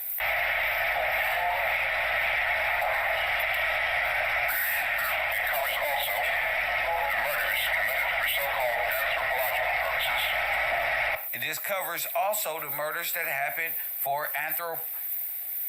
Oh my goodness. This is good work. Which are charged as war crimes in paragraph 7. Or war crimes. And as crimes against humanity, paragraph 12. Nuremberg's requirements were more stringent than the Wilson Memorandum, which was an Army directive. These were not people who a psychiatrist would diagnose as mentally ill. You know, there's a kind of I think there's a notion that, like Joseph Mengele, you know, who did his twin experiments, that he was a psychopath. Well, Joseph Mengele was an MD, PhD. He was an up-and-coming young medical researcher. He escaped Argentina. The official SS report on Mengele's activities at Auschwitz reads, he completed all the problems that were presented to him to the complete satisfaction of his superiors. He has shown himself to be in control of every situation. Over and above all this, he eagerly spent what little free time he had to further his education in anthropology by his work with and careful utilization of the scientific materials which were at his disposal as a result of his position. Karl Brandt was one of Hitler's personal physicians. He was a surgeon by training. He was in charge before the war of the T4 program, which was the program that so-called euthanized people who were mentally ill. Or now, when they went to the these are all actors, by the way. When they went to Washington in New York, at that park where the Arch of George Washington are, and they found over 20,000 dead bodies underground. That's all over New York, though. Family retarded. That program developed a gas called Zyklon B that was then used in the killing concentration camps. Brandt, interestingly, when he was one of the 7 who was sentenced to die by hanging, and when Brandt was sentenced, he offered the courts an alternative to hanging him. He said, you know, why don't you, instead of wasting my body, why don't you use me in a lethal medical experiment? Interesting rationalization of kind of his role and the role of science, giving his life to science and so forth. The court decided they'd just hang him. Before taking up these experiments one by one, let us look at them as a whole. Are they a heterogeneous list of horrors, or is there a common denominator for the whole group? A sort of rough pack is apparent on the face of the indictment. Interestingly, the Wilson Memorandum left out a few significant portions of what Nuremberg had covered. Experiments concerning high altitude, the effect of cold, and the potability of processed seawater have an obvious relation to aeronautical and naval combat and rescue problems. These experiments included hypothermia. They also included, also sponsored with Luftwaffe, actually high-altitude explosive decompression experiments. So what happens to a pilot if he has to get out of his aircraft? What's the altitude that's a safe altitude? For that, they brought in a low-pressure chamber from Berlin, brought it to Dachau concentration camp, and they put people in it and lowered the air pressure, the atmospheric pressure until their lungs exploded, basically. Oh, my fucking gosh. Wow. Let's see how far that would have to go. Wow. So these were some of the experiments, but what I'd like to point out, and what people aren't generally aware of, is that this was an experiment done for national security. Right? This was a military-sponsored series of experiments. There are others as well. Okay. Just like I said. According to the Wilson memo, researchers were not required to have any particular scientific background in order to engage in human subject studies. The mustard gas and phosphorus burn experiments, as well as those relating to the healing value of sulfanilamide for wounds, can be related to air raid and battlefield medical problems. This essentially opened up human subject studies to really anyone to conduct. To some degree, the therapeutic pattern outlined above is undoubtedly a valid one and explains why the Wehrmacht, and especially the German Air Force, was interested in and participated in these experiments. Yes, they were German contractors that you can blame it on, but you actually paid to do this. Because, let's be real, Germany wasn't created as an institute other than a contractor out in San Francisco till after the war. So they were the ones, the German were contracted by the federal government to exterminate black people, and you sit up here pretending like we need to be talking about Nazi Germany? No. We talking about that German Nazi motherfucker who sprayed us with chemicals in America. Wow. With the Wilson memorandum, You see how they hid what they did you see why they hid what they did with theater? Army did not stipulate that injury must be avoided, whereas in Nuremberg, they did state that injury must be avoided. Fanatically bent upon conquest, and utterly ruthless as to the means or instruments to be used in achieving victory, and callous to the sufferings of people whom they regarded as inferior, the German militarists... Sound familiar? All these people is white in America, so let's be clear. In Nuremberg, they did state that injury must be avoided. Fanatically bent upon conquest, and utterly ruthless as to the means or instruments to be used in achieving victory, and callous to the sufferings of people whom they regarded as inferior. Wow. The German militarists were willing to gather whatever scientific proof these experiments might yield. What's really interesting about this trial, though, is that out of the trial came a 10-point code of ethics that the judges wrote as the third part of their decision in the case. Three American judges. Posterity knows. The voluntary consent of the human subject is absolutely essential for them not to be prosecuted. So remember they said they didn't know how to even ask the right questions? Well, look, under the Nuremberg Code of 1947 that they've... Wow! This as the Nuremberg Code, this is the first sentence of Nuremberg. Now, why would the judges be so concerned about writing the code of ethics? Well, it turns out that if you start looking at the trial, the defense lawyers for the Nazi backers were really good. The prosecution lawyers were young army lawyers who knew nothing about science and medicine. Wow, I think they're trying to flush him out with music. It's ran by nothing but the science. The Nazi defendants were able to choose the right lawyers, and they had very senior defense counsel, very experienced. And their argument is this, and this really... The Nazis ran their own trials. It was a 6-week trial. They thought it was going to be a 6-week trial. It turned out to be 6 months. They thought it was a European issue. These doctors killed people. Trying to understand. Yeah. Well, the defense argued, look, there are in fact no good, they said in 1946, and there are no good international rules. Hold on. And that radioactive material itself was used as a weapon. Wait a minute. That experiments. In fact, the Allies did human experiments on many of the same kinds of issues as these defendants. And they used the Constitution. Not like this. I knew it. Not like this. I fucking gassed them. I knew it. They gassed them. They used prisoners, just like on the Man in the High Castle. They were genocide.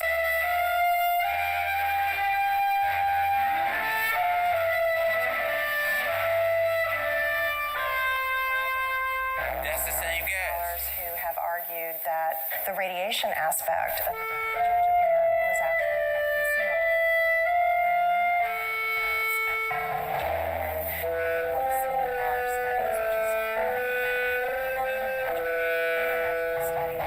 Different from atomic bombs.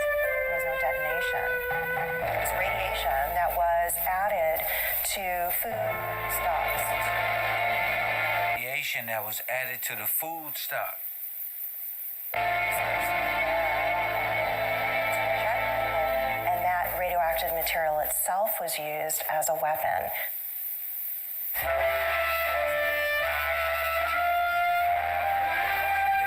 Faster and I'm trying to listen. In Minneapolis, many of the residents. The sound just, I don't know why that. Oh my goodness. Let me see if the sound goes way up here. Of this clinic. Yeah. Of the group, he was at. People who did not know enough to ask questions. Oh my goodness. Medical apartheid. Soldier. Chemical Corps. Oh my goodness, this is good.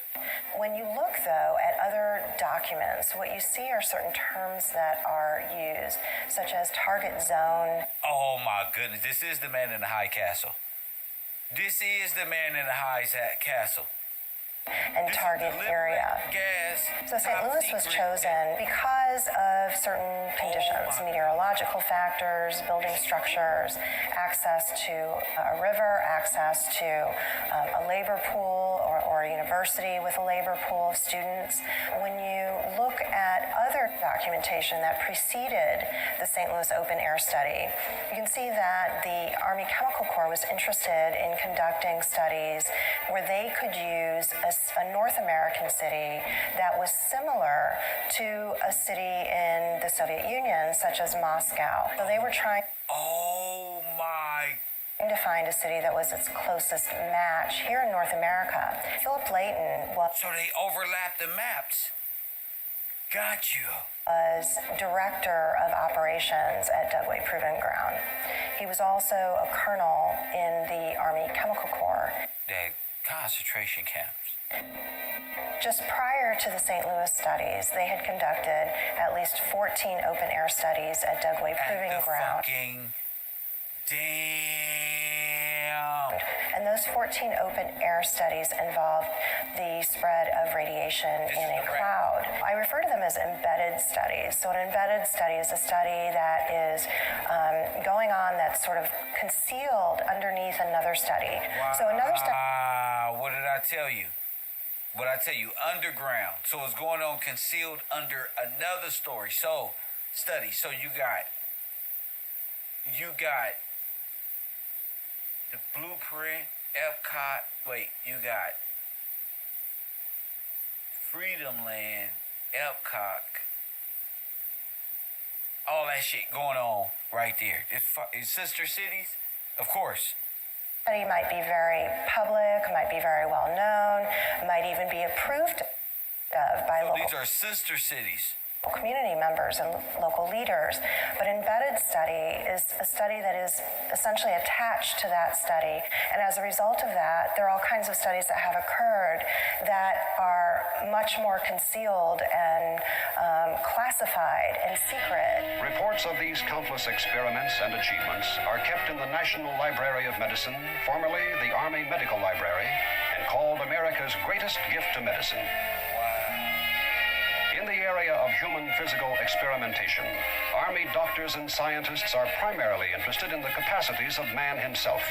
In test chambers, for example, endurance research is conducted on human... over there doing endurance research, and this is the cover-up. Volunteers to determine how long the average soldier can be expected to perform at peak efficiency under a wide variety of conditions.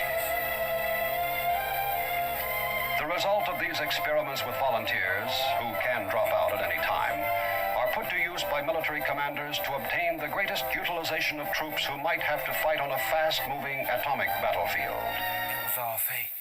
The victims were the most vulnerable people in our society, the young, the disenfranchised, The black people. poor, people Yes. of color, Black people. All that was black people. No separation. Everything you named was them. people who did not know enough to ask questions. Very often one reads about the negative response of most African Americans to medical research, for example. And it's true. One of the more convincing studies said that about 85% of African Americans, cutting through all socioeconomic strata, expressed a profound distrust of medical research in the U.S. St. Louis had been selected by the Army because it represented what they called a densely populated slum district. And it was indicated in documents that the data from the St. Louis study would be compared to the data from the radioactive cloud studies.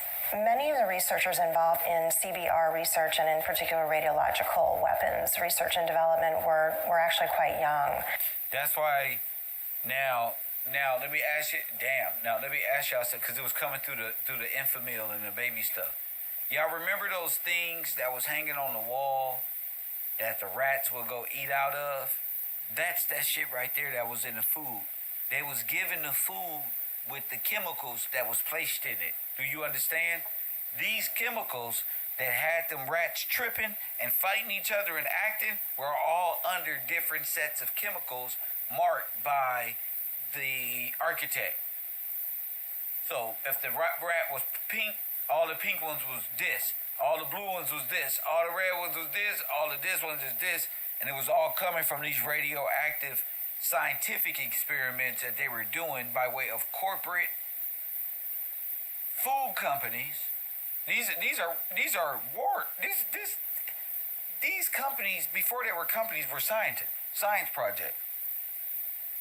So they formed the companies, developed the commercials to make you want to eat the cornflakes or the this and that, and that in itself is from this perspective. They were recent college graduates, and some were medical doctors. Hempelman was a physician. Some of them were scientists, such as physicists and chemists. Joseph Hamilton was probably one of the more interesting of the group. He was at University of California, and he was involved in human subject injection studies. He was very careless after the cyclotron had run. He would run into the room and lean against it, which was very dangerous. He would drink radioactive cocktail. There was tremendous interest in radiation in those days. This is Joseph Hamilton on the left, famous Berkeley professor who was one of the early experts on health physics, the effect of ionizing radiation on the body. He used to the effect of ionized radiation to the body.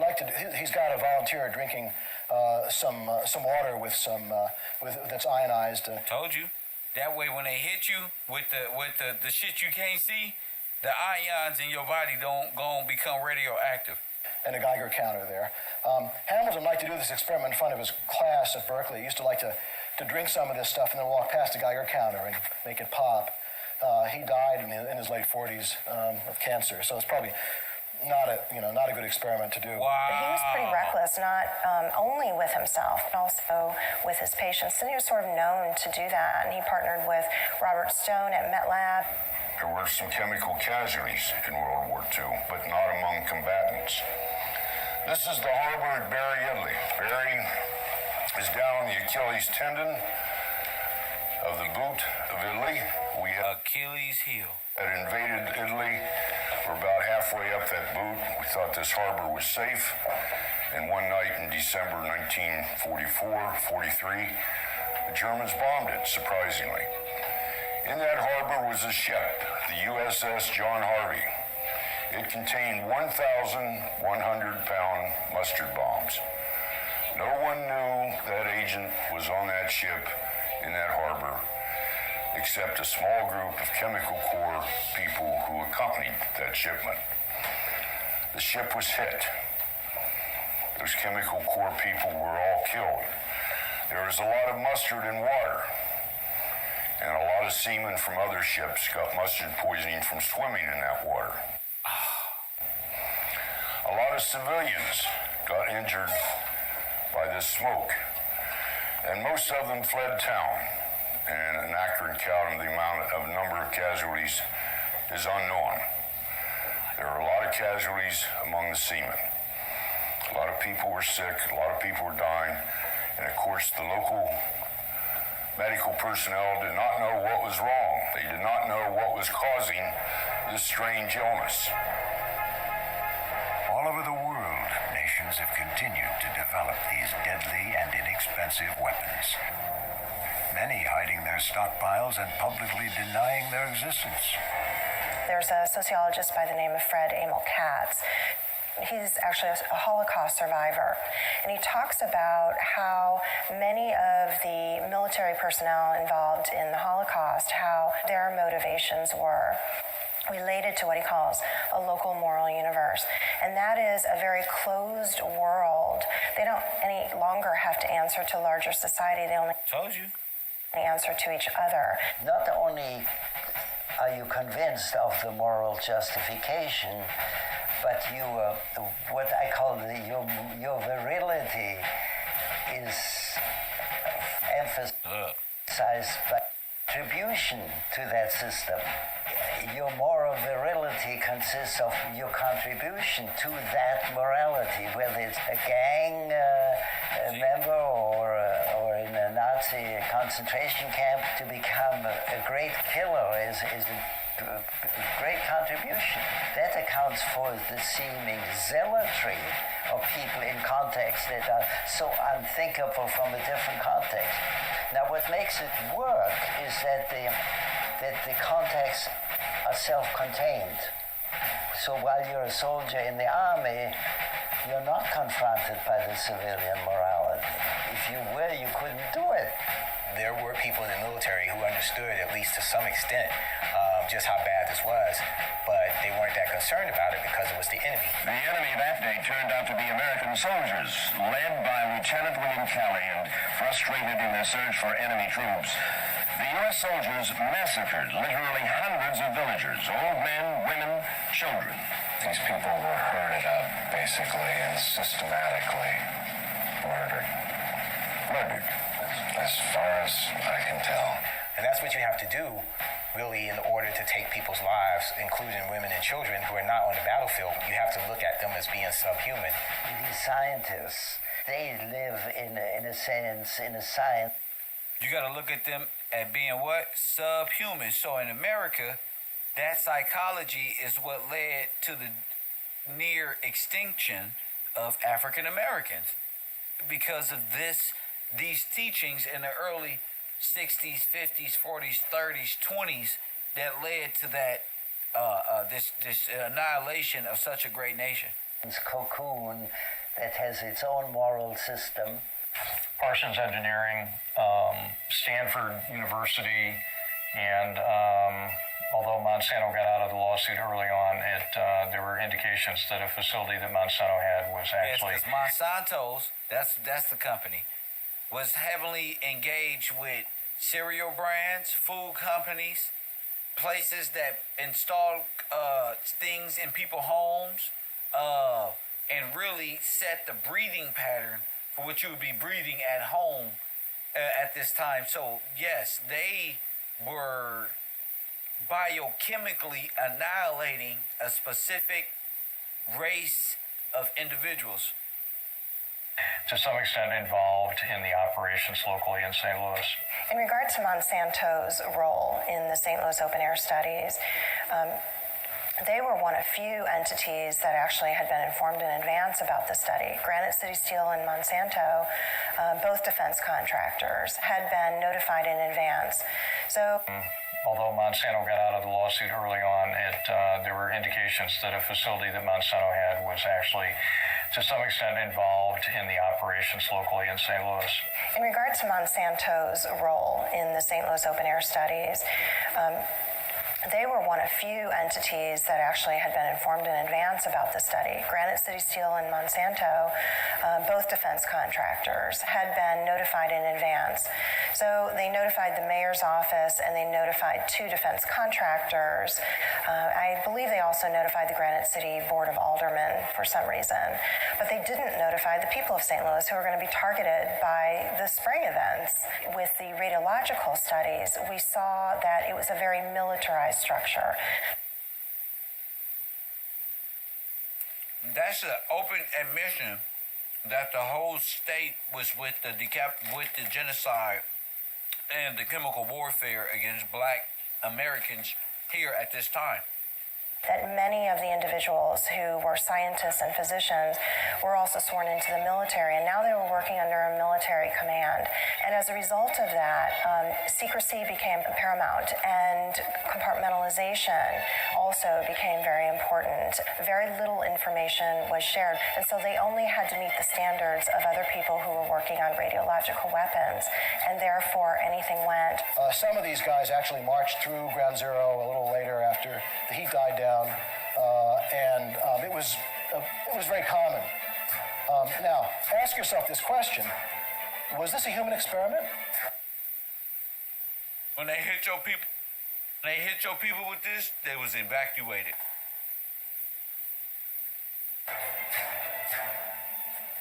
Well, a lot of the so-called atomic soldiers, as they call themselves, years later, the atomic veterans, they believe it was. This was not classified as a human experiment. This was not considered to be a human experiment. What was this considered to be in the 1950s? Don't even mention it. Exactly. It was a training exercise for the atomic battlefield of the future. It was a training exercise for the atomic battlefield of the future.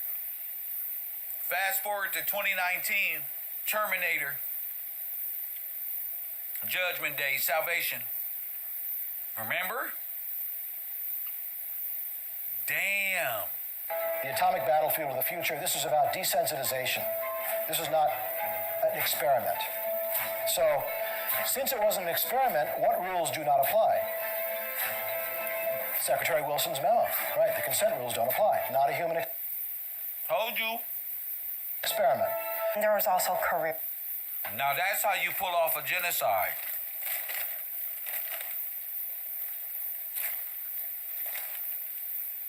That's how you do it. Wouldn't have been, can I study this? Or can I go down this path? Not considered to be a human experiment.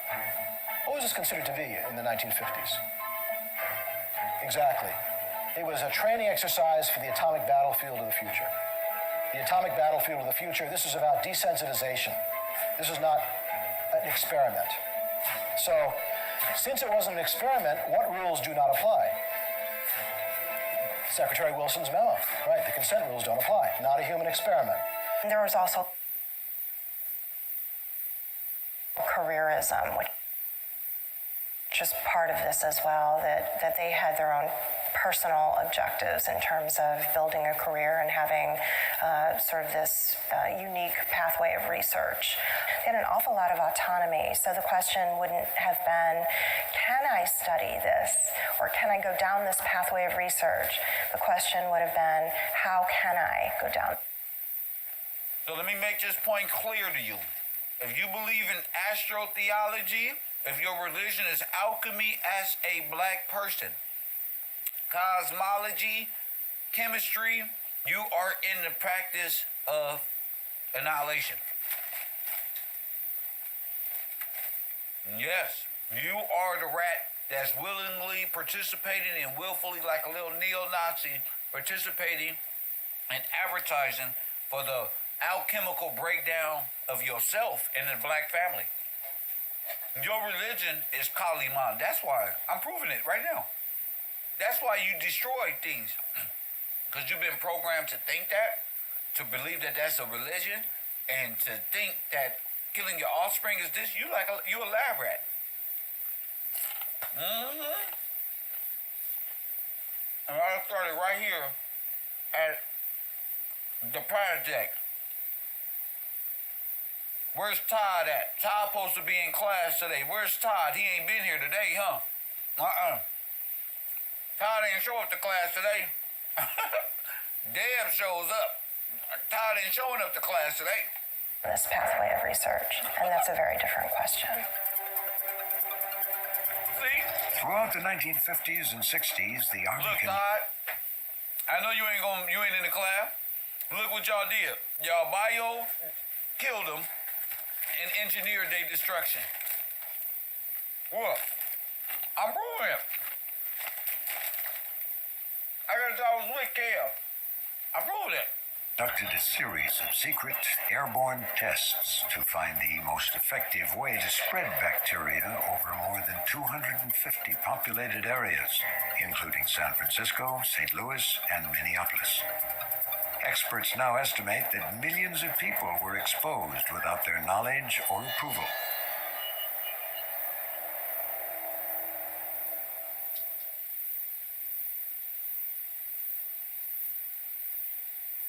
It's like, wait a minute.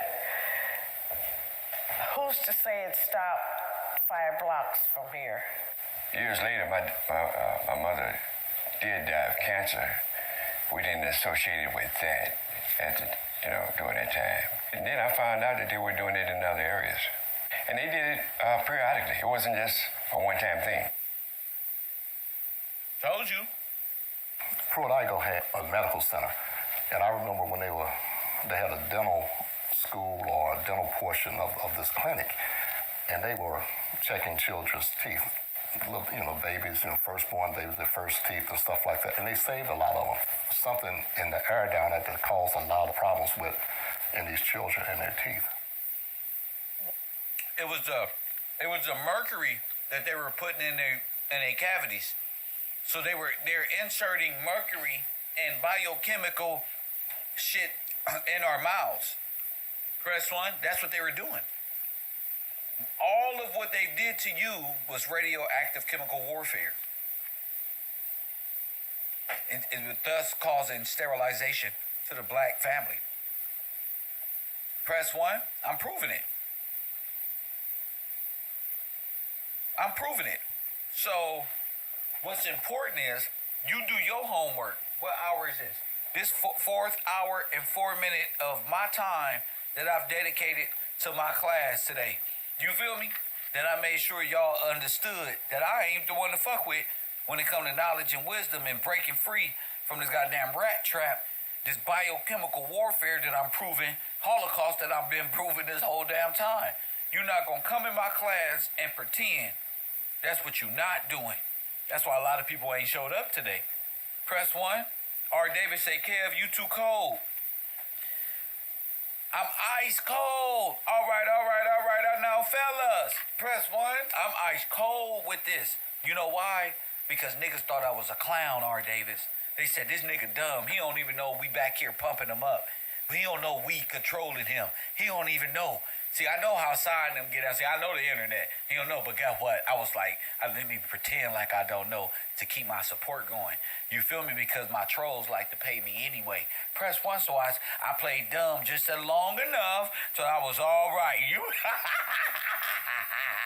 press 1. Now, somebody stop me is what I'm screaming. You feel me, R. Davis? Because, I got the juice. Tupac gave it to me. Press 1. Tupac Shakur gave me the juice. Hit the like button and subscribe. This ain't the place to talk nonsense and what could have, should have been. And no, this is about the exposing of the world. What is Freedom Land? How did they pull off this grand biochemical attack on you and we just sit back not giving 2 fucks? Not paying attention to them telling you and passing along the information on how they did it. We sit back being amazed by cartoonish movies and the theatrics of it rather than what's being in the background or what story are they telling me?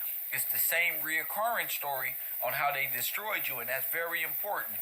You don't want to be cheering on a movie and you don't even know what they saying, So, like I said, the Freedom Land opened 4th of July, but then it was rescheduled to open. It opened on the 4th of July, but then it was delayed for black people to open up on the 19th of June, Juneteenth. So make sure y'all understand what y'all out here participating in. Don't act like you teaching me nothing. Call it in and tell the people what you learning today, and tell these ladies, Damn, this nigga on 424-209. Oh, you know what? Let me finish putting this on. My lunch almost here. Let me finish playing this. The civilian morality. If you were, you couldn't do it. There were people in the military who understood at least. It's like, wait a minute. Who's to say it stopped 5 blocks from here? Years later, my mother did die of cancer. We didn't associate it with that during that time. And then I found out that they were doing it in other areas. And they did it periodically. It wasn't just a one-time thing. Pro-Nigo had a medical center, and I remember when they had a dental school or a dental portion of this clinic, and they were checking children's teeth, little babies, firstborn babies, their first teeth and stuff like that, and they saved a lot of them. Something in the air down there that caused a lot of problems in these children and their teeth. Once classified documents confirm the spraying of zinc cadmium sulfide. It's a cancer-producing drug. It's cancer-producing. Cadmium was known since the mid-1800s to be hazardous and toxic to human health. Certainly by the 1930s and 1940s, there was a lot of medical literature out there that noted that cadmium was particularly toxic to humans, particularly so via inhalation. The lung is the second major route of cadmium entry into the body, and it is the most effective route. I will tell you that there are physicians and scientists who would say, I don't want my family exposed to that stuff. It sticks around in our body for decades because our body has no efficient way to get rid of it and may contribute to a variety of illnesses, including heart disease, cancer, and diabetes. First thing you better know is the lungs. Lungs. It causes obstructive lung disease. Obstructive lung disease, that's not cool. I like breathing. Once absorbed, cadmium can cause significant adverse health defects throughout the body. Next is a metal. So what does it do to the kidney? All heavy metals cause ATN and tubular damage. Cadmium can have direct and indirect effects on the musculoskeletal system. And it also goes to the bones and causes calcium loss. Recent studies suggest cadmium exposure may produce adverse health effects at lower exposure levels than previously predicted, including increased risk of hormonal cancers. And finally, it leads to cancer. So notice, lung disease, lung cancer. Lung disease, lung cancer, that's cadmium. Most recently, data suggests cadmium exposure may impair cognitive performance even at levels once thought to be safe. If the Army didn't know that it was hazardous to human health, they should have known. And in particular, Leighton should have known because he was a chemist and he should have known what the effects of cadmium would have been. In 1994, then Congressman Richard Gephardt asked the Army to open its records and explain the St. Louis testing. We want to make very sure that nothing went on that would harm anyone and that all the facts are out on the table.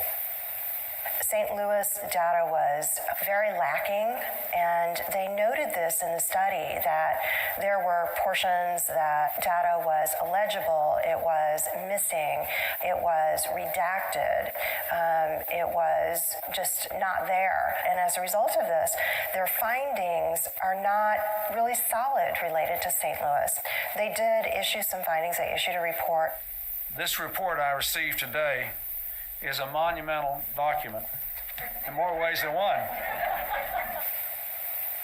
But if you look, there are 2 pages where they list all of the problems with the St. Louis data and that they clearly didn't have access to all of it. They just had a blanket denial. They had sprayed a harmless simulant was the term that they had used. When they noted that it was a harmless simulant, what that actually means, in fact, there have been simulant studies, like, for example, fallout simulant studies that measure the movement of radioactive fallouters to simulate movement of radioactive.